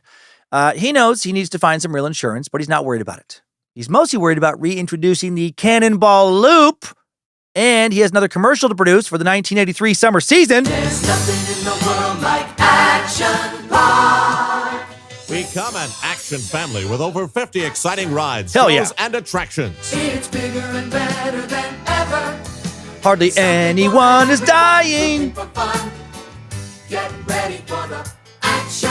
At the world's largest participation park, where you and the rides become one. This week, come and share the experience together. You're just minutes away. There's nothing in the world like Action Park. There really isn't. Really increased the production value on that one. Sounded crisp. Brought in some more experienced musicians to sing that tight jingle. Now back to Cannonball Loop. Though the looping tube had been in the park for many years, it had never been open to the public. But Gene had always refused to tear it down. Now he had his staff shorten the loop, reducing its height, which at least reduced the chances of guests smashing their faces into the opposing wall, and he installed a hatch to rescue people who got stuck. Soon Memorial Day was here. The loop was operational. That day also marked the opening of something called the Aqua Loop Scoot, made by Gene's old friend, the janitor Ken Bailey. They brought him back. Same insane sadist who had designed that ball of death. On the Scoot, guests sat on a cart that was propelled down a 32-foot-high tower made of metal rollers. Kind of the kind of rollers that scan your luggage at airport TSA security entrances. The rider would pick up speed at a steep downward angle, which then flattened out, shot them across the water like a skipping stone. The problem with the ride was that it was dependent on the patron holding their torso upright. If they messed around, if they leaned back too far, their head would slam into the metal lip near the last roller, which could effectively fucking scalp them, rip some of their hair out. The overhang at the bottom also attracted wasps, a bunch of them for some reason. They build nests at the end of the attraction. It was therefore possible to tear off part of your head, then attract stinging insects with your panicked flailing. The Scoot was soon scuttled, and Gene was finally done going to his Canadian mad scientist for new ride designs. Also, Action Park now having some workforce problems. As a result of the increased bad press, a lot of parents no longer wanted their teens working at Class Action Park, and I get it. And while it wasn't a lot of kids who ended up quitting, they had more visitors than ever. And that added to the fact that many kids are departing their jobs in August instead of seeing out the rest of the summer, and the park is in danger of being dangerously understaffed now. So Gene comes up with a fix. He begins offering workers an additional 25 to 50 cents an hour if they stay through Labor Day, equivalent to a bump of about 80 cents to $1.60 a day. Not a lot, but enough, I guess. The raise was retroactive. You had to make it all the way to September to be eligible for a bonus. For sticking around, right? You got that automatic bump in pay. He also wanted to make Action Park a more fun workplace. After all, these kids spent most of their day getting screamed at, not riding the rides. So he now starts opening the park 2 hours early just for staff and closing 2 hours late, also just for staff. So smart. And he hosts special staff sports tournaments and races at Motorworld and Waterworld. And at the end of the summer, he hosts a huge party with as much liquor as you can drink and a fair amount of pot and shrooms as well. And all that makes kids willing to deal with the, shall we say, suboptimal conditions of Action Park, like the violence. Visitors would often erupt into fistfights. Sometimes employees would get sucked into the fray.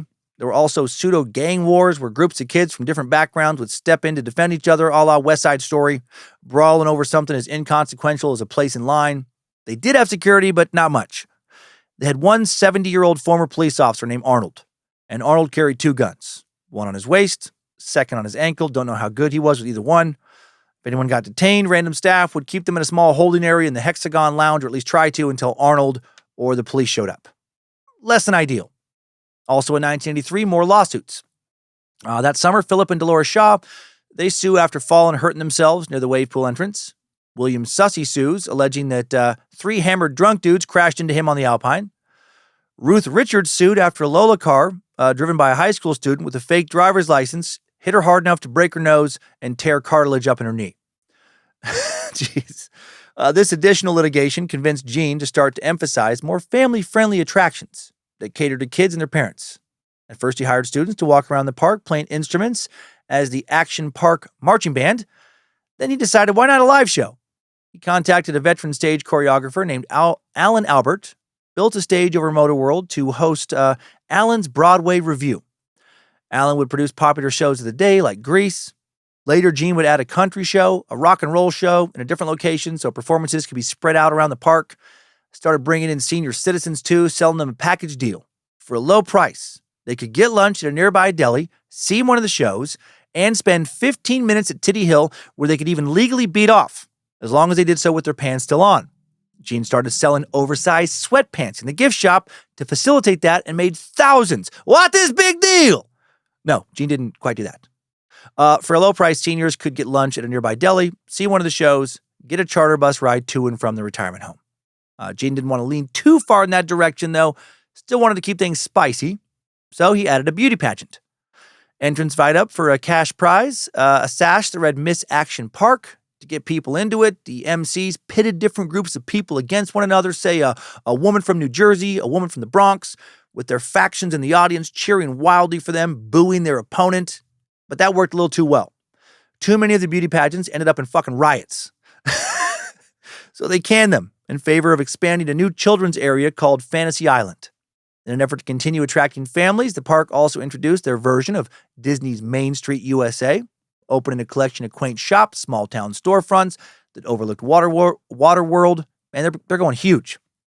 Dubbed Cobblestone Village, its purpose was to bridge the gap between the winter and summer months by remaining open year-round. Very smart.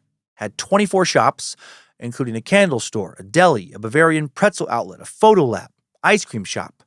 A little down the way, Gene added Cinema 180, an expensive new theater with a giant 180-degree screen.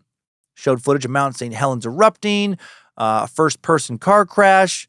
There was no chairs inside. We had to stand for the 10-minute reels. By the end of the summer, it appeared like all of Gene's additions and modifications were working. Employees were staying, the park was more wholesome, things were not necessarily running super well, but they weren't running worse than before either. And then there was time for that end-of-the-season party. It would be funded from a practice called scarfing, where teenage lifeguards would canvass the wave pool, other water rides for money that had slipped out of people's bathing suits, and by the end of the summer, they'd collected over $1,000. And now it's fucking party time. There were 2 parties. The first was a nighttime Waterworld extravaganza for any employee who wanted to blow off steam. Some of the kids there would be as young as 14, but they still got to drink party punch, alcohol dumped indiscriminately into trash cans and swirled around with fucking juice and shit. Soon, everybody is wasted, and most people wanted to do one thing: bone. The party basically turned into a work-sanctioned adolescent orgy, with kids going skinny dipping or going at it in the pump rooms. And this teen orgy, fucking great for business. My God, of course it was. The following summer, more kids than ever applied to work at Action Park. Yeah, I bet they did. But there was still the matter of Gene's insurance scandal. The matter grew more serious towards the close of the 1983 season. The SCI actually had no authority to fine or penalize Gene, but they could and did hand their findings over to the state's attorney general, and the attorney general could punish them. The attorney general decided to pursue a criminal complaint indicting Gene on 122 separate charges. According to the government, Gene was now the alleged central figure of a complex, massive conspiracy to defraud various state agencies. The state's Division of Criminal Justice spent months putting their case together, ultimately listing more than 200 acts of fraud, embezzlement, with some forgery thrown in. Gene held a press conference to denounce it all. If convicted, he could spend up to 12 years in prison. Was he scared? Well, if he was, he didn't show it. He mostly seemed excited to launch another attraction, Roaring Springs. Of course he did. And he had produced another commercial to promote it. This summer, be the action star of your very own blockbuster at Action Park. Forget the rides and find the ball of death in the woods. Have a friend push you down the mountain. Who cares who's below? It's not murder if it's fun. Then head to Titty Hill. New Jersey's age of consent is still just 16. And at Action Park, maybe it's 14. Live life like there's no tomorrow, because you truly might die today at Action Park. Okay, real commercial now. Also, thank you, Retro Stuff YouTube channel, for putting an Action Park instrumental commercial up. This summer, Action Park invites you to cool down in the mighty Roaring Springs, where you can slide, dive, and splash into coolness. Rev it up in a high-powered speedboat or grab hold of a sleek Grand Prix race car. Discover the world's most innovative theme park, Action Park, with over 50 spectacular rides, shows, and attractions. There's nothing in the world like it. And now we're in 1984. Roaring Springs was supposed to be not only thrilling, but beautiful. It was a massive installation on the side of the mountain, meant to mimic swimming holes of years gone by. Twin lanes carried guests in inner tubes along powerful water currents resembling the strong flow of a wild river. Their thrills, while considerable, paled in comparison to those on offer at the Colorado River Ride, another new attraction inside the Roaring Springs area, which sent guests in rafts down a rushing water chute and through underground tunnels that carried them into the darkness, then back out into the sun. There were ledges to jump from to simulate cliff diving, giant water slides leading into new pools. Stone steps led people around the area. Water fell from above, ran across the landscape, immersing visitors in an oasis. The big new 8-acre stretch was Gene's magnum opus. All this opened in the summer of 1984 with the rest of the park. And this summer, the staff were determined no more catastrophes. And that would quickly prove to be optimistic.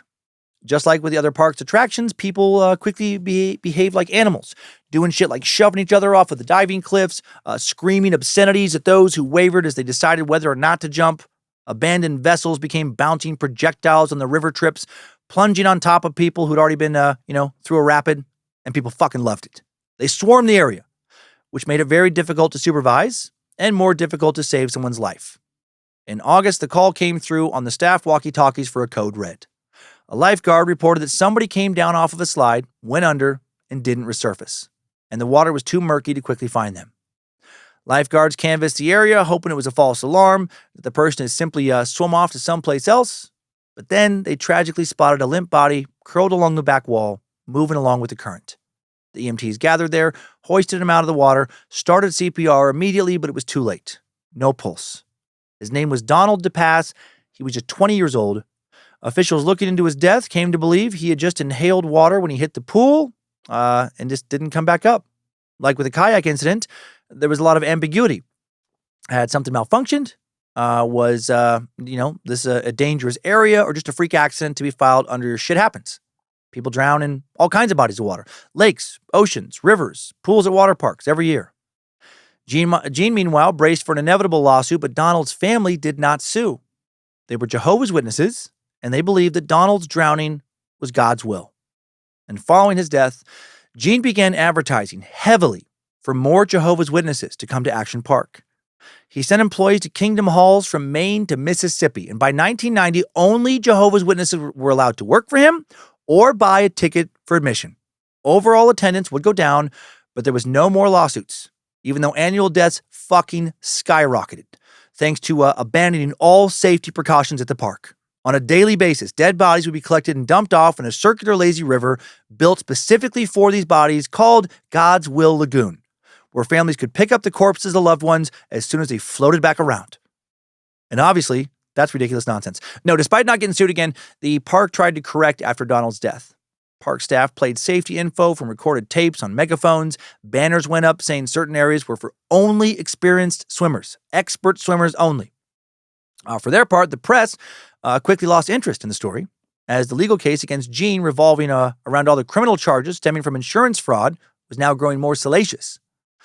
New charges had now been leveled against a few of the office staff, including Gene's secretary, Mary Myers, a bookkeeper named Deborah Evers, and Michael Tescher, a German real estate broker from Aspen who had facilitated some land deals for Gene.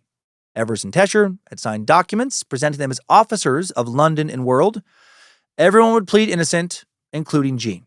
Eventually, Myers, Evers, Tesher, they would enter what was known as New Jersey's pretrial intervention program designed to save the state the cost of a trial for first-time offenders, and so would Gene. He would end up getting 3 years probation for pleading guilty to a number of charges, including submitting false documents to the state, doing business as an unauthorized insurance company, and using a corporation for criminal activity. He refused to plead guilty to fraud because he claimed he didn't defraud anyone. The state admitted he hadn't gained anything personally, and the judge acknowledged that Gene had no prior criminal history and had not caused harm to anyone. But they did slap on a $240,000 fine. And that was a lot of money for an amusement park operator who immediately invested most of his profits back into new rides, with not much of a, quote, nest egg to fall back on. Still, Gene's thrilled. He wasn't going to prison, and his park was still making tons of money and scaring and exciting a lot of teens. Outside the courtroom, he said triumphantly to reporters, "Someone tried to make a mountain out of a Mulvahill." Okay? He said that even though he was not allowed to actually operate the park anymore, he said that, even though he wasn't, since the state owned much of the land the park was on, they could effectively evict him, and they planned to have an independent party operate the resort going forward, paying rent to both Gene and the state. Soon, however, the state would relax that stance and say he didn't have to give up control, but he did have to appoint a fiscal agent to oversee his accounting. And so Gene did just that and then forged on. But then for the 1995 season, something new happened. They started hosting polka dancing. You already know that Action Park has the world's most innovative and exciting rides. The Alpine Slide, Grand Prix race cars, and spectacular water rides. Like the mighty Roaring Springs, perfect for cooling off when the heat is on. But Action Park means more than just great rides. It means super live shows, fantastic summer festivals, and scrumptious food and drink, including an authentic German brewery. Come to Action Park, because the rides aren't the only thing that's great. Sorry for the sound quality on that one, but I still wanted you to hear it. Also, in 1985, a ride got shut down for the first time. Cannonball Loop was no more. In an unprecedented decision, the Carnival and Amusement Ride Safety Advisory Board urged the Department of Labor to shut it down, declaring it as too unpredictable. It was the very first time the state had ever taken such a measure.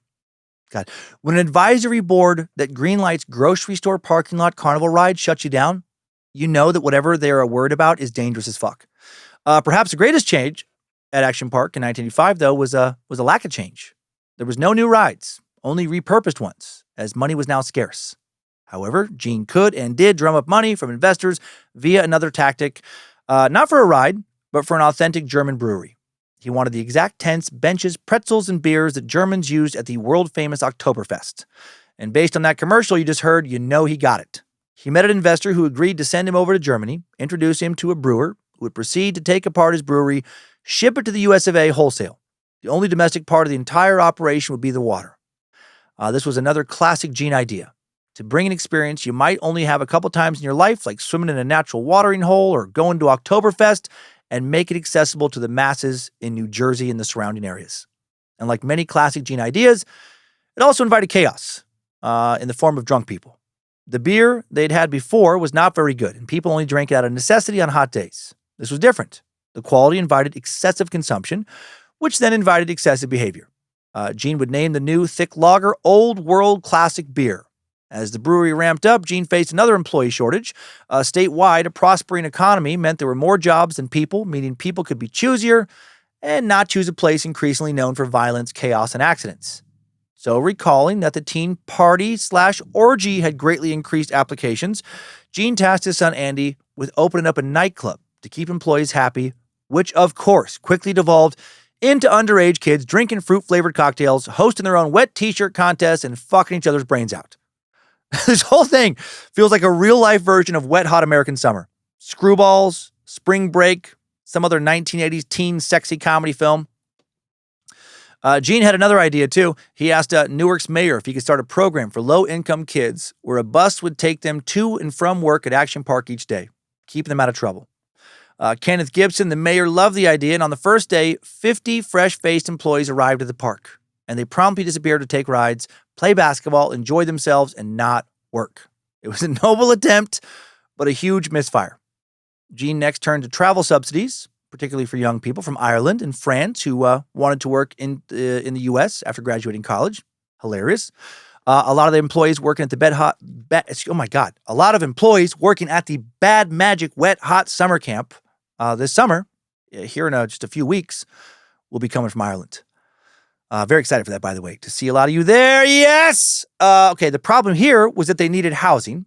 So Gene set them up in an area known as the Swamp, repurposing ramshackle houses at employee dorms. And by the way, if you want information to try and get a last-minute ticket to oh my fucking God, it's a lot of words.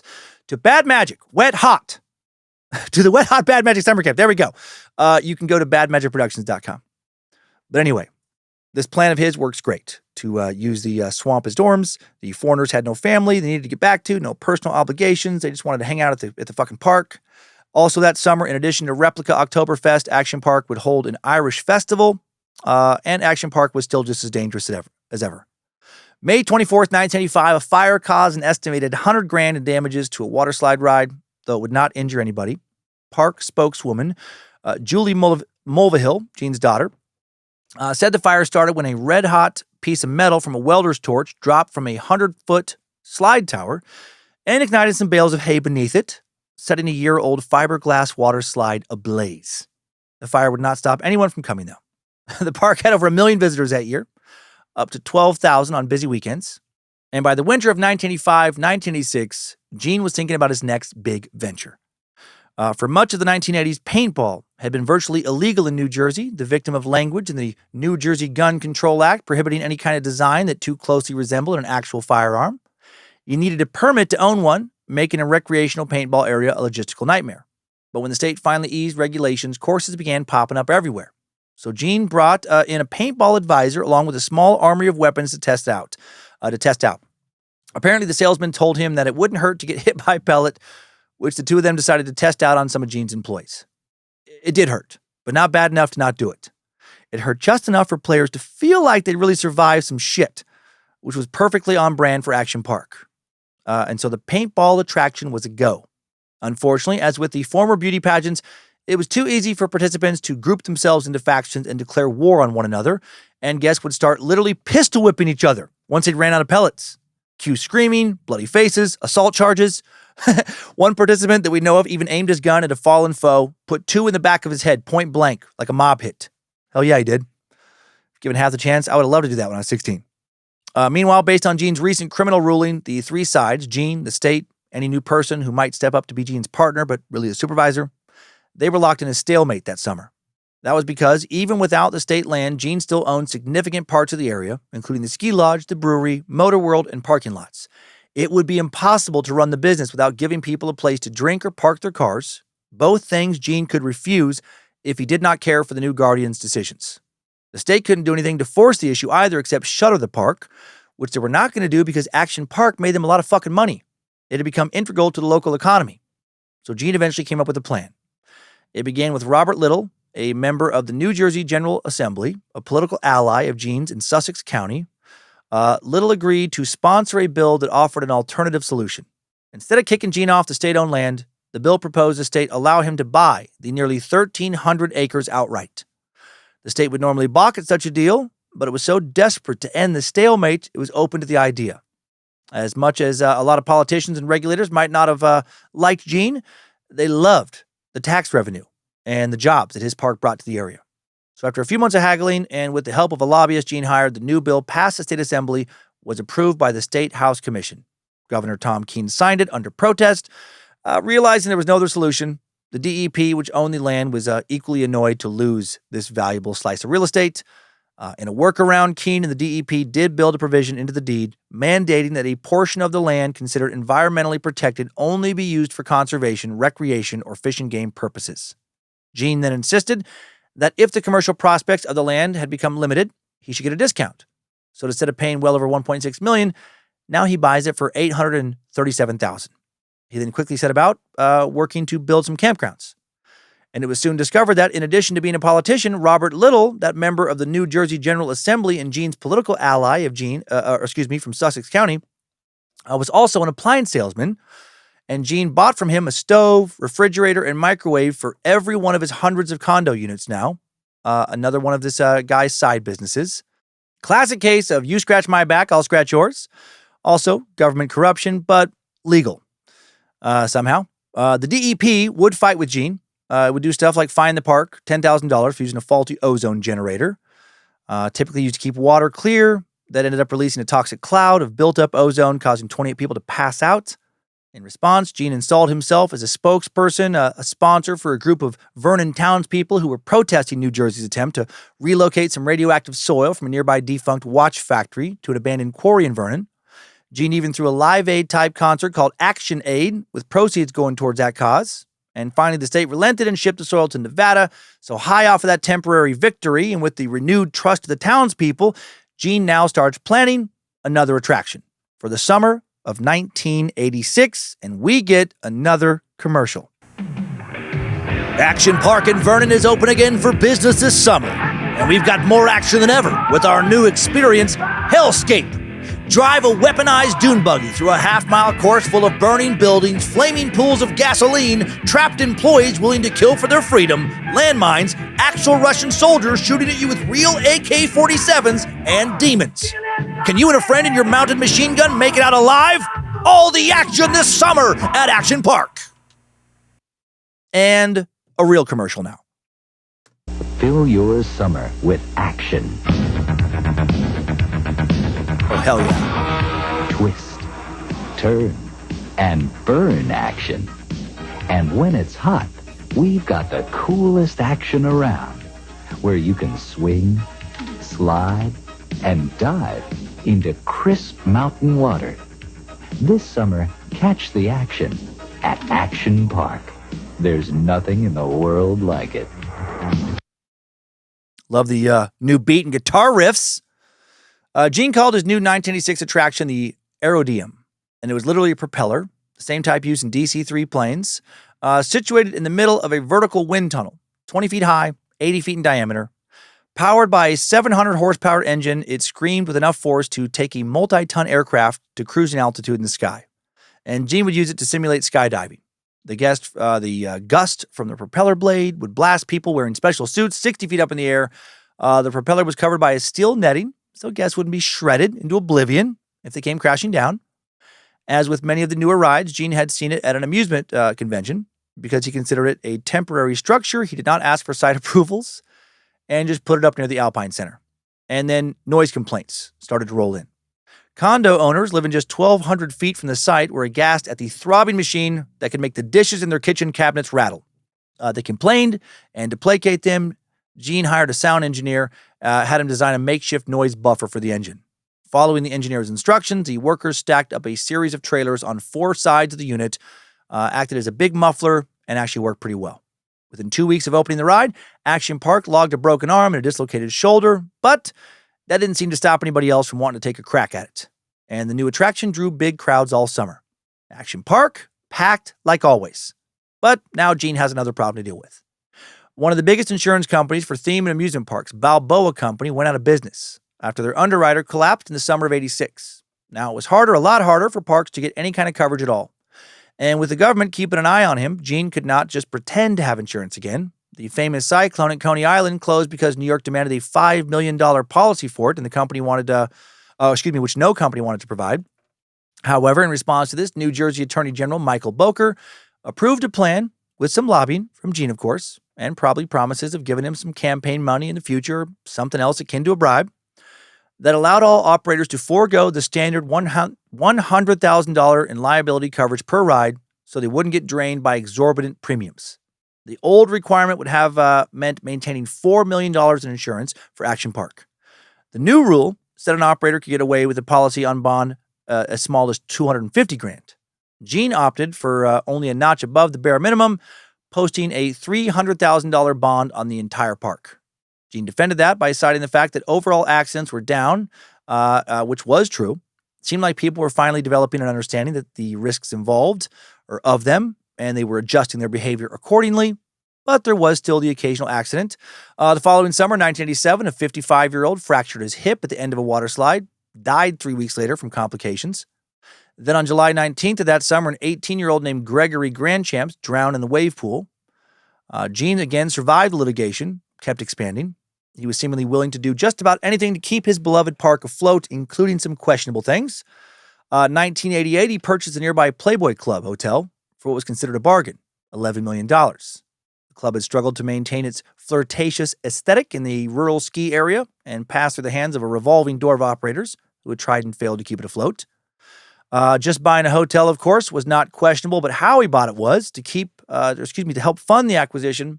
Gene persuaded representatives for Pamela Harriman, a socialite and future U.S. ambassador to France, to invest.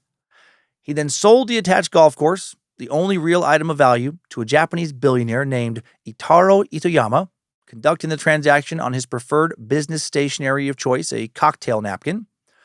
After enlisting one of his longtime investors, Bob Brennan, to feign interest as a rival buyer, Gene persuaded Itoyama to purchase the course for a staggering $20 million, worth closer to $8 million, actually. Instant profit. He now had a hotel and whatever was left of the $7 million he made buying it after taxes to invest in it.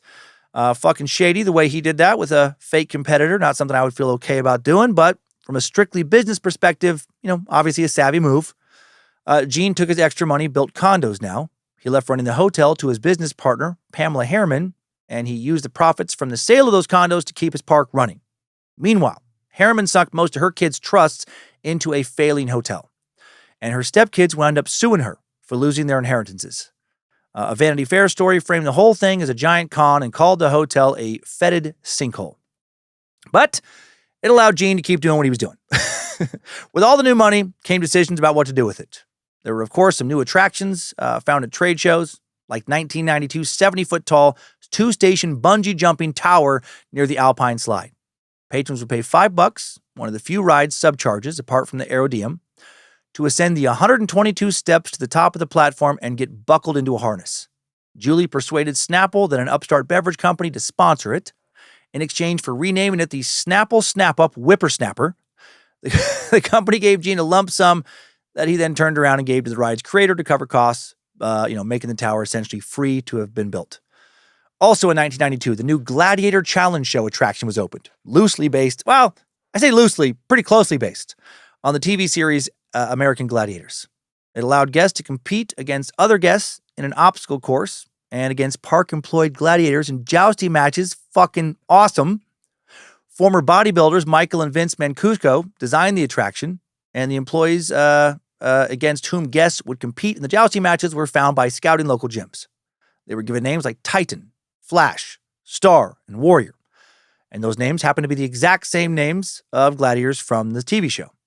Gene's construction crew built a series of obstacles on a hill, including a sloped treadmill, 24-foot vertical hand ladder, cargo net climb. After a zip line run, contestants would climb a 10-foot tall wall on a rope, navigate a rotating cylinder, then jump into a ball pit, crawl under a low net to the finish line. At the end were twin platforms where contestants would stand and face gladiators in a climactic jousting battle using weapons with padding on both sides. But since there were no physical requirements on the guests who could participate, the gladiators often won easily, batting them backwards and onto a mat 7 feet below. People watching from the stands would cheer as over and over, people had their candy asses kicked by muscle-bound gym rats. It was quite the spectacle.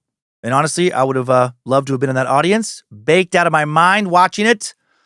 Sometimes the fake violence would spill over into real violence. On one occasion, a guest who felt the gladiator he contended against had been too rough, striking him frequently on the head with a stick, returned to the attraction with some friends in an effort to exact retribution.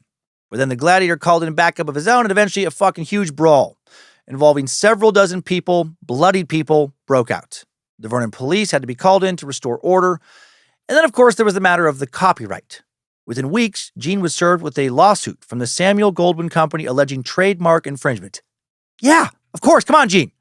You can't just replicate a TV show and use its exact format, name, even names of the characters, and not expect some legal action. A Goldwyn employee acting as a spy had taken videotape of the show and interviewed some people and then played that in court. On the video, contestants declared that the action park course is, quote, very much like, exactly like, and identical to the one they saw on the TV show. So now they have to dismantle it. Gene will try and open it the next year, 1993, as a Tarzan-themed fantasy show, then as a military-themed show, but it just never takes off the same way again. Oh well, he's got more tricks up his sleeve. 1993 saw the introduction of the Slingshot, a bungee cord ride in which two riders sat in a seat, were strapped in while the ride was shot up into the air and supported by a bungee cord. And that attraction called for, of course, another commercial. Do you like action? Or are you some kind of scared fucking twerp who deserves to have their tiny little nuts ripped off? If you're fucking cool and not some pathetic nerd, you'll come hop in the Slingshot. The Slingshot will shoot you at least 200 yards into the air with no parachute.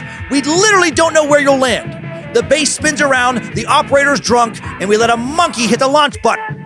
Be the first one to ride the Slingshot and not die. We dare you this summer in Vernon's own Action Park. And now for the real commercial. Action Park has brought you the greatest adventures on Earth. Action Park has done it. Can't believe we're doing this! Oh my god! Again. The human slingshot. Action Park turns bungee jumping upside down. It's unbelievable. It's the biggest rush I've ever had. Only Action Park would do something this incredible. Ride the human slingshot at Action Park, minutes away in Vernon, New Jersey. I just love the music of that era in the commercials. For insurance issues, the Slingshot was an upcharge attraction again, with an additional admission charge of $5. One former employee would later recall, "We often wondered how many whiplash cases came out of that ride." Despite another big, dangerous new attraction, however, attendance at the park was dipping in 94. And then it would dip down a lot the next year. It would go down by 22% from 94 to 95, and things were not looking good. Also in 95, First Fidelity Bank, which had lent $19 million to Gene and some 15 other connected corporations, filed suit against them in an effort to begin the process of foreclosing on debt owed. Law firms owed money for services rendered between 1991 and 1993 also began filing suit, and more personal injury cases flooded in. The total liability for personal injury claims would climb to $3.8 million in 95, with 41 cases pending. Not once but twice, federal marshals stormed the gates of the park. They seized admission revenue in order to pay someone who had won a lawsuit. Damn. Gene began searching for more money to cover the park's overhead, maybe liquidating some of his other businesses. While all this is going on, he has several side investments. Maybe he could find some more loans, transfer assets from one business to another like he'd done in the past, but none of that would work out. Gene's lucky run was over. Instead, in November, Gene negotiated a deal with Noramco Capital Corporation and the Predium Fund of C.S. First Boston, in which they would purchase the debt owed to First Fidelity, temporarily fending off an impending foreclosure. But that would not be enough to keep him afloat. In February of 96, the creditors who had taken on Gene's $14 million in debt petitioned to force Action Park into bankruptcy. Gene filed for Chapter 11. Following March, he remained optimistic they could somehow regain their financial footing within a year. To boost morale, he opened another fucking attraction in the midst of all this, the Space Shot ride, a tower drop like Disney's Tower of Terror. After closing at the end of the season, as usual, on Labor Day 1996, Action Park launched a website where visitors could find info about rides, directions to the park, lodging, enter a lottery for park tickets. As the 1997 summer season approached, Gene remained optimistic that Action Park was sticking around. It was going to open as expected on June 14th, in spite of massive layoffs at the end of the prior ski season. But the opening date was then pushed back 2 weeks, then pushed back again into mid-July. Then finally, on July 25th, Gene announced the cessation of all operations, including Action Park. Pradium Recovery Fund purchased the Vernon Valley / Great Gorge Resort, including Action Park, for $10 million. The investment group put Angel Projects in charge of managing the resort, aimed to spend $20 million to upgrade the ski resort's equipment and trails and remodel the water park. Instead, Canadian resort developer IntraWest purchased the property in February of 98. It revamped the Waterworld section of Action Park, reopened it for the 98 season as Mountain Creek Water Park, while the Alpine Center section had its bungee tower demolished and Space Shot, that ride, was dismantled. They did keep the Alpine Slide open with adjustments. Riders were now required to wear helmets and knee pads, and it was fucking lame. As Gene predicted, that took all the fun out of it, and attendance fell off a cliff. The last day of the slide's operation was September 6th, the day before the park closed for the season. The chutes were torn out afterwards, but the route can still be seen from the gondola that replaced the chairlift. The Motorworld section of the park remained in place undisturbed until at least mid-2000, when work began in Mountain Creek's Black Creek Sanctuary. What about Gene? Well, with his son Andy, the two went on to build Battleaction, a golf course that actually became the top public course in the state. Or it's Ballyowen. Excuse me, not Battleaction, Ballyowen. I'm not a big fucking golf guy. Gene was a fucking survivor, man. True grinder with so much grit. Alongside the course, Gene also built hundreds of residential homes, a hotel, restaurants, a spa, all of which encompassed a resort called Crystal Springs. Never content to pursue just one venture at a time, Gene also tried to create a robotic parking garage startup company, and he invested heavily in a wine scanner that used magnetic resonance imaging to pick up levels of acetic acid and aldehyde, markers of deterioration. The machine could tell if the wine had gone bad without opening it. But that project went nowhere. Facing resistance from the wine community, he gave up. So he turned back to rides, this time as an exhibitor, not a buyer. He partnered with Stan Checketts, the creator of Action Park's Space Shot, built up a roller coaster and amusement ride firm, S&S Power, and built it into one of the largest in the country. For a while, S&S laid claim to having the world's fastest roller coaster, the Thrust Air 2000. Installed in Japan, it used compressed air to go from 0 to 100 miles an hour in 2 seconds. Fuck me, I would hate that so much. My stomach would shit out my neck. They also put a Space Shot style ride on top of the Stratosphere Hotel in Las Vegas. Oh my God. And when Gene and Stan sold that business, they each made a bunch of money. And then Gene invested his profits into yet another idea. In 2010, the Mulvahills bought back Action Park property from InfraWest, the ski conglomerate that had scooped it all up in bankruptcy. Just like Action Park, InfraWest had faced problems. Its major resort project, the Appalachian, opened a year late with units that were wildly overpriced. It promised to renovate Route 94 into a scenic road flanked by cute shops, small town amenities, but that never materialized. That upset the people, of course, who purchased condos based on those plans. Then the ski lodge burned down in an electrical panel fire in '99, forcing InfraWest to put up a temporary tent in its place. The owners promised to erect a bigger, better building within months, but the tent was still around after a decade. An even bigger conglomerate, the massive Fortress Investment Group, bought out InfraWest in 2006. But Fortress was suffering from another real estate recession, missed a $524 million debt payment.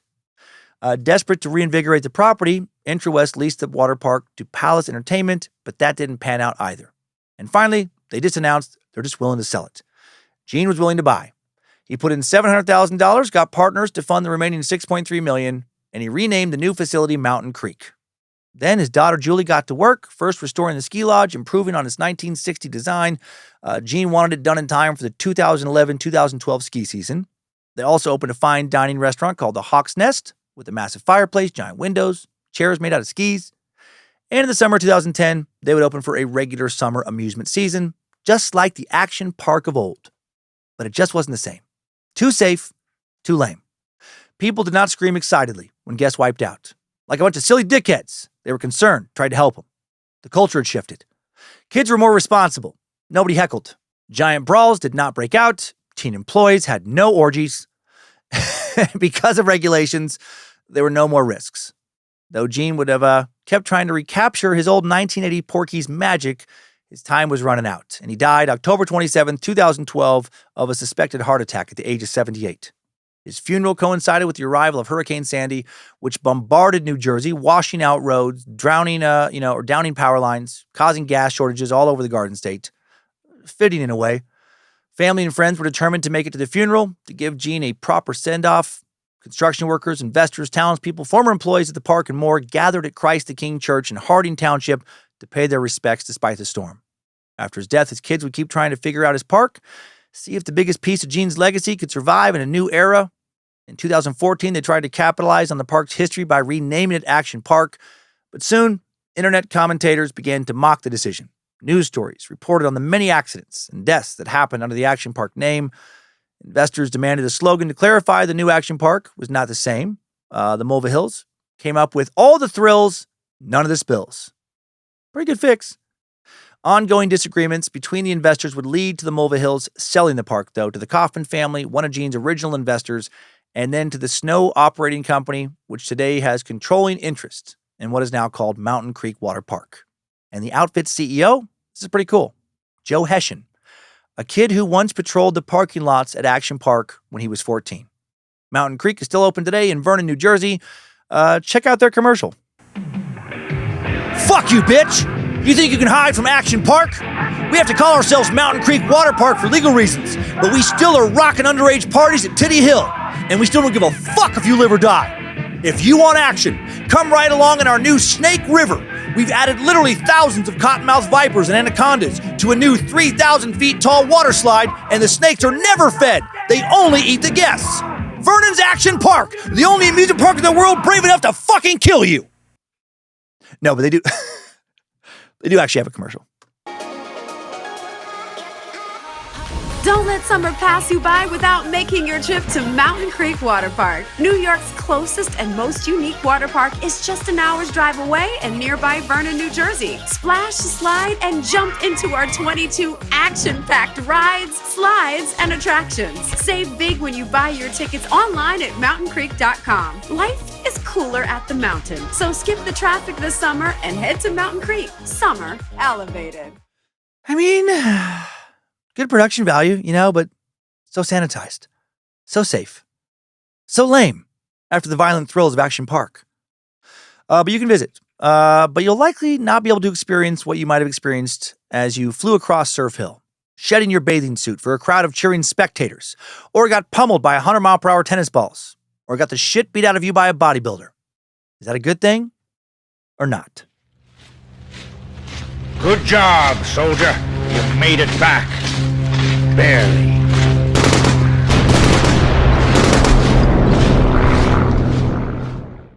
Did this episode make you a bit nostalgic?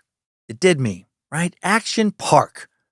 I was only in grade school during its 80s heyday, but some of my friends had older siblings. I remember watching movies like Porky's, Revenge of the Nerds, Breakfast Club, etc. that had the kids who would have gone to a place like this. And, it was still a bit like this in life in the 90s. I remember going to a water park in Las Vegas in 92. There was this high-speed ride called Der Stuka, which seemed pretty dangerous. I remember cute older girls in tight bathing suits running it along with boys a few years older than me who seemed so much older, so much cooler, doing reckless tricks. I remember my buddy John forgetting to close his legs on the way down, getting an enema that was so bad he started crying in the pool at the bottom even though he was 15. Ready to go to the first aid tent. Had to see a nurse. He was wearing white shorts. On the way down, a bunch of water that shot up his ass at fucking crazy speeds. Well, started coming back out. He started crying again. And then we had to leave early because he was humiliated and in a bunch of pain. I remember another classmate when I was still in Las Vegas, my sophomore year of high school, before moving back to Riggins, getting lit up on the way to school by kids with paintball guns. Poor bastard had nasty bruises on his calves, arm, and back. It was scary, but also exciting. I also remember my parents and the parents of, my friends not caring nearly as much about our safety as I care about the safety of Kyler Monroe. Right? Flying down the highway just outside of Riggins, 60 miles an hour in the back of a fucking truck, no seats, let alone seatbelts. I definitely got some concussions in high school no one considered taking me to the doctor for. It was a very different time. For sure more reckless, more dangerous, and in a lot of ways that was not good, but sometimes it was so fun. I would have loved Action Park. Man, if I would have went, I would have already been talking about it in past episodes. Probably talking about it so often you would, be sick about hearing about it. Crowds of people, so many of them teens, pushing, pulling, cheering, shouting, eating too many hot dogs, jumping into pools with reckless abandon, fucking around on rides, trying to see how fast you could go and not die, getting too sunburned, losing your voice from screaming on roller coasters, hopefully making out with some hot girl at a party. If I worked there, that's what I would have wanted to do. Heading home, feeling like I had the best day or the best summer of my fucking life. Or maybe I would have headed home in a body bag. As one former park attendee would say in an HBO documentary about Action Park called Class Action Park, the magic and the horror of Action Park is that you can go there expecting a great time, expecting fantastic memories, and you can leave with those exact things. Or you can leave in a body bag, and you didn't know which it was going to be. In the end, Action Park, as many Gen X childhoods are, is a study in extremes. On the one hand, the extreme fun of being allowed to do virtually whatever you wanted to do. Of being a latchkey kid who could come home, slam a couple Pop-Tarts, a couple cans of soda, strap in for an afternoon of watching MTV while your parents were still at work. Of being empowered to use a car or a slide or a pool, not how the directions told you, but how you wanted to. On the other hand, a couple decades down the line, does this lack of oversight feel a little less empowering and a little more like neglect? Do parents who aren't around start to look a little less like people providing their families or providing for their families, and a little more like people who just didn't want to look after their kids? The people like Gene Mulvahill, who want to give you awesome experiences, look a little less like benevolent entertainers and more like people who, bottom line, just want to take your money, even if that means risking your safety and maybe your life to get it. But then again, if Gene Mulvahill would have only been motivated by money, well, he would have stayed on Wall Street. Right? He would have stayed there, dedicated his time to, developing more condos, that kind of thing. Things are safer investments. He could have done any number of things, but he sank so much time, money, and effort into Action Park because he fucking loved it. He seemingly truly wanted to give people a once-in-a-lifetime experience. Action Park was his baby. His very dangerous, sometimes murderous baby. But a baby he seemed to have truly loved all the same. Overall, especially based on some YouTube comments I've seen under videos about the park, I think a whole lot more people at the park had the time of their life than got hurt. But sometimes they got hurt and had the time of their life. That has to count for something, right? I think overall with Action Park, the good did outweigh the bad. And while I understand why it's not still around today, I do wish I could have gone. Oh man, I'd love to have been able to meet some of you there, blast you in the head with a 100-mile-per-hour tennis ball, race you down a mountain. What a time it was to be young. And now it's time for today's top takeaways. Timesuck Top 5 Takeaways.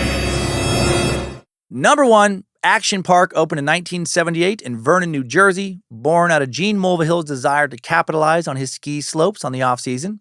Action Park featured attractions like the infamous Alpine Slide, a concrete track that riders descended on sleds, and also rides that were never really able to open for long, like the Cannonball Loop, a water slide with a full vertical loop. The park was divided into 3 main areas: Alpine Center, Motorworld, and Waterworld, with its notorious wave pool/grave pool. Number 2, people acted like fucking animals at Action Park. From ignoring speed limits at Motorworld to purposefully crashing cars or carts into each other while hammered, to cheering as people's clothes got ripped off watching from Titty Hill. For some reason, Action Park seemed to bring out people's wild sides. While some accidents and deaths were undoubtedly because of ride malfunctions or dangerous conditions, some of them definitely were because people just were not being safe. It's still up for debate if the accidents that befell people like George Larson and Jeffrey Nathan were due to actual design defects or simply freak accidents. Number 3, for a long time, Gene operated the park without insurance. He used a fake insurance company called London and World Assurance Limited that sounded real, but only existed on paper. And that allowed Action Park to operate without real liability coverage, and Gene would simply pay off people who threatened a lawsuit out of pocket. Or failing that, tie them up in court for as long as possible with his strange hippie lawyer. Number 4, by the mid-90s, the injuries, fatalities, and lawsuits had taken their toll. In 1996, the park filed for bankruptcy, and Gene Mulvahill sold it off. While some rides remained, the new management focused on safety and regulation. The Mulvahill family would buy the park back, but it would be sold again, finally ending up under the control of CEO Joe Hession, who had parked cars at Action Park as a 14-year-old. How cool for him. And number 5, new info. Did you know Action Park was the inspiration for a Johnny Knoxville movie? Johnny Knoxville produced and starred in a movie called Action Point, based entirely on this park. It was released in 2018. Knoxville, the star of the Jackass franchise, has, over the course of his career, been pepper sprayed, stun gunned, shot out of a cannon, hitting the balls with a sledgehammer, knocked out by a professional boxer, among other exploits. He has suffered numerous injuries, none so great as what happened to him on the movie's version of the Alpine Slide. An ambulance waited as Knoxville flew off the track, peaking at about 20 feet in the air, then landing face first on the ground with a severe concussion. When he got home after going to the hospital, his fucking left eye popped out. Unfortunately, the movie bombed, grossing just $5 million. And Knoxville later said, "It's one of my greatest disappointments that I was unable to do right by Gene Mulvahill and make a successful movie. I wish I could go back and unfuck it." Haven't seen it. Don't know if I will. It's gotten a 16% approval rating from critics on Rotten Tomatoes. Only 27% of the audience thought it was worth watching. Maybe some action just can't properly be captured on film. Timesuck Top 5 Takeaways. Action Park, America's most dangerous amusement park, has been sucked. I know that was a different kind of episode, but I really liked it, and I hope you did too. Thank you to the Bad Magic Productions team for all their help in making Timesuck. Thanks to Queen of Bad Magic, Lindsay Cummins. Thanks to Logan Keith helping to publish this episode, designing merch for the store, and more at badmagicproductions.com. Thank you to Sophie Evans again for this research. And thanks to the All Seeing Eyes moderating the Cult of the Curious private Facebook page, the Mod Squad making sure Discord runs smooth, and all the peeps at the Timesuck and Bad Magic subreddits. And now time for this week's Timesucker Updates. Updates? Get your Timesucker updates. First up, Stink Bomb Sucker, Josh Blevins. Send in an email to bojangles@timesuckpodcast.com with the subject line of I witnessed some fart magic, and here's what he wrote. In the early 2000s, my friend had a back injury, and every time he farted, it smelled like he shit himself. They were bad. One night, our group of friends goes out to eat, and afterwards, we hit our local mall. While in Spencer's Gifts, which was packed, it was a Friday or Saturday night. The store isn't that big. We couldn't easily move around because it was so packed, and all of a sudden, it was almost empty. Someone asked me if I did it. I didn't know what they were talking about. And then the shit smell hit me. I said something like, if I did, I would have claimed it, as I covered my nose with my shirt as everyone else was doing. I ran out of the store, saw my friend laughing about his silent but deadly. I can attest this hurt their sales for at least 20 minutes that night. Oh my God, Josh, clearing out Spencer's Gifts. I used to love that store. That was quite the accomplishment. Question, what kind of back injury? Give somebody really stinky farts. Do you have a butthole infection? The doctors replaced some of his vertebrae or discs with stink bombs or skunk turds? I shouldn't admit this because I'll probably get back to her now. Because Lindsay and I try to never fart around each other. But last week, I took Lindsay and her dad, who was visiting for a ride, out on a boat with the kids. And when we were in the middle of the lake, I just let out a little test fart. Because it's going to be a while till we got back to the house. My stomach was kind of hurting. I just thought, worst case, the wind would quickly blow it away. We were probably going like, I don't know, fucking 20 miles an hour or something. Oh, no. It was horrific. And it somehow followed us across the water. It was actually so bad that no one on the boat even thought for a second it seems like it was a fart. They thought it was some like dead animal in the water. Maybe somebody's septic tank had exploded or something on shore. I played along. I was like, oh, God, what the hell? Acted offended. Tried not to laugh about how I just fucking crop dusted my father-in-law, wife, and kids. Next up, real-life superhero sack. Sarah Gray. Send in a message with a subject line of 988 line and LGBTQIA plus support. Hi, Dan and crew. I want to take a minute to say thank you for clarifying what Reagan said about 988 not being an option for LGBTQIA plus for youths. I am a current clinician that works with 988 to provide support. I would like to add a little more info to what you said. This community is still encouraged to reach out to 988. We are all trained on talking with people of all communities and being able to provide support. 988 will always be kept confidential unless the visitor is at imminent risk of harm and emergency services are needed. We will always work with visitors to increase their safety and help them make a plan. If someone is part of the LGBTQIA plus community that wants support specifically related to that and does not trust 988 for whatever reason, they can reach out to the Trevor Project. Their website has a chat option online if you're not comfortable talking on the phone. If you share this in an episode, thank you. Just want people to know that we are here 24/7 to provide support, and we want all people to feel comfortable reaching out for support. We do this because we care and because suicide is never the answer. I've been a counselor for over 10 years. I've worked with 988 for the past year. It truly is rewarding, and the chats I've had have ranged in so many ways. Please, please, please reach out if you are struggling. It does not even have to be because you're thinking of suicide. Any form of crisis is encouraged to reach out for support. We are here. Sarah. Well, Sarah, thank you so much for being who you are and doing what you do. What a truly noble cause to give your valuable time to. I'm sure you don't get paid enough. And I wonder how many lives you've already saved. Thank you for mentioning the Trevor Project. Yes, the trevorproject.org. They have Skype, chat, text options. They're a wonderful organization, great option for members of the Pride community struggling with mental health issues, who are in need of a friendly voice, a friendly face, or just some caring texts.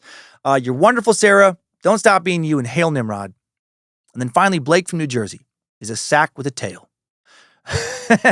This is crazy. Blake sent in an email with the subject, Poop Revenge-Worthy Story, and it's incredible. And here we go. Hey, Dan and the whole Bad Magic crew. Riding in with my poop story. Not a revenge story, but there for sure is some cosmic revenge headed the way of these fecal offenders. Back in middle school/high school in my town, there was a strip mall called Strathmore that served as the meetup hangout spot for most of us at one point or another. Every grade had a gang of kids who could be found there seemingly 24 hours a day. Oh, the old days of mall rats. Earning themselves the title of Strat Rats. Most of the time, it was harmless milling about, loitering in front of the movie theater, eating at Taco Bell, skateboarding down a set of stairs just to get a rise out of the shop owners. Bored teen shit. Well, one day when I was in 8th grade, a group of particularly malicious rats, one grade above mine, hatched a diabolical plan centered around the return slot at Blockbuster Video. And one nameless member's remarkable ability to shit on command. Their target was undefined, but the mission could not have been clearer. 2 people would hoist up this shit sharpshooter, align his vertical crack with the horizontal crack of the video return slot, and fire off a brown round. Now, I'm sure many listeners are too young to have ever visited a Blockbuster, but it cannot be overstated what an impressive feat this would have been to pull off. The video slot was just slightly larger than a VHS tape, maybe 1.5 inches wide at best. As someone who wipes their ass like they're clearing cobwebs from the corner of a basement, knowing exactly where your biscuit biter is to that degree of specificity is baffling to me. Or specificity, yeah. Aside from the narrow target, the return slot sat just below chest height, meaning the shitbird would need to be perched a good 2 to 3 feet off the ground, balancing on 2 friends, while maintaining masterful sphincter control. I'm not saying what they did was right, but I am impressed they pulled it off. And not just once either. Nope. They got so proficient with it and did it so frequently that they boarded up the video return from the inside, making every patron enter the store to return their videos. In my head, I like to imagine the scene from the inside of the store the first time these turd terrorists struck. A bored 20-something-year-old sitting behind the front desk, accustomed to the sound of the video slot being opened probably dozens of times a day, always accompanied by the tinny plastic clatter of another tape falling into a large bin full of other tapes. Something that wouldn't even garner a glance in that direction due to its monotonous familiarity. But not this time. The slot creaks open. Then nothing. No clatter. No creak of it being closed again, but instead a pregnant pause, followed by a dull plop and the snap of the door closing again. Curiosity beckons the unsuspecting victim to the edge of the return bin. First confusion at the seemingly impossible sight, then disbelief followed by the ghastly confirmation from the smell. I'm not sure if or how they connected to work at Blockbuster Video after that, but if they did, the creaking sound of the return door must have been forever recategorized in their brain from a benign background noise of the job to a harbinger of shit. Love all the shows. Love all you guys stand for. Congrats on 1 million plus in donations. Keep on sucking, Blake from New Jersey. Well, Blake, thank you for sharing that debauchery. I cry-laughed the first time I read your message. Incredible. So impressive and disgusting and disrespectful all at the same time. Fuck, that is funny. I hope I never feel too old or too serious to enjoy a good tale of fecal terrorism. Thanks, everybody. Thanks, time suckers. I needed that. We all did. Well, thank you for listening to another Bad Magic Productions podcast. Be sure and rate and review Timesuck if you haven't already. Check out Nightmare Fuel, please and thank you, over on the Scared to Death podcast feed. Have fun, but stay safe this week. If you're going to rig some TVs or ATVs with tennis ball cannons on them and have a tank battle, at least wear goggles and a helmet. And stay off public roads and maybe get a little drunk or a little high. It'll keep you loose and the balls will hurt less. And keep on sucking.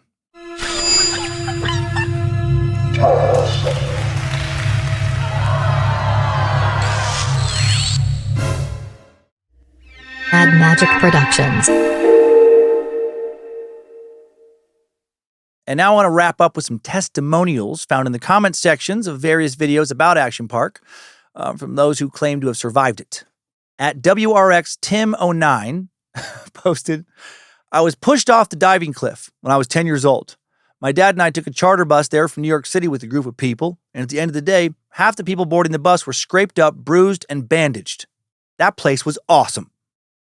At Airborne829 wrote, they sold my dad beer while he was in line for the Indy cars. The cars were doing at least 50 miles an hour and he was blitzed. I also remember seeing people without skin on the sides of their legs and arms thanks to the Alpine Slide. God bless Action Park. At Wisest Wizard wrote, only us tough kids went there and parts of us never left there. At Alan Makawatsky 9368 wrote, as a fellow New Jerseyan who went there every year with his friends, that place was off the charts reckless fun. Countless memories of mayhem there. Had a great time despite all the minor injuries incurred. I'm aware of the deaths there, but it doesn't change the fact it was a fun place to go. You knew going there the rides had some type of risk, but life has risk if you don't take heated precautions. At Cooper Minion 825 wrote, I remember going there with my friends one summer in the 80s. They laughed at me for bringing a motorcycle helmet and a mouth guard. Friend A went home with chipped front teeth from the raft ride. Friend B scraped his face up pretty well on the same ride. I survived that ride with teeth marks on my arms. However, I wiped out on the Alpine Slide and landed face first on another kid's track. My friends saw the cracked visor and bloody lips. They didn't tease me about being safe anymore. I was the only one who could still get a date that summer because they still bore their war wounds. And then at Michelle Lurie 9138 wrote, at 50 years old, I still have scars all over my body from injuries sustained on rides at Action Park. It was glorious. And finally, at Charlie77ish wrote, am I too late or is this still around? Rest in peace, Action Park. Rest in pieces. And hail Nimrod.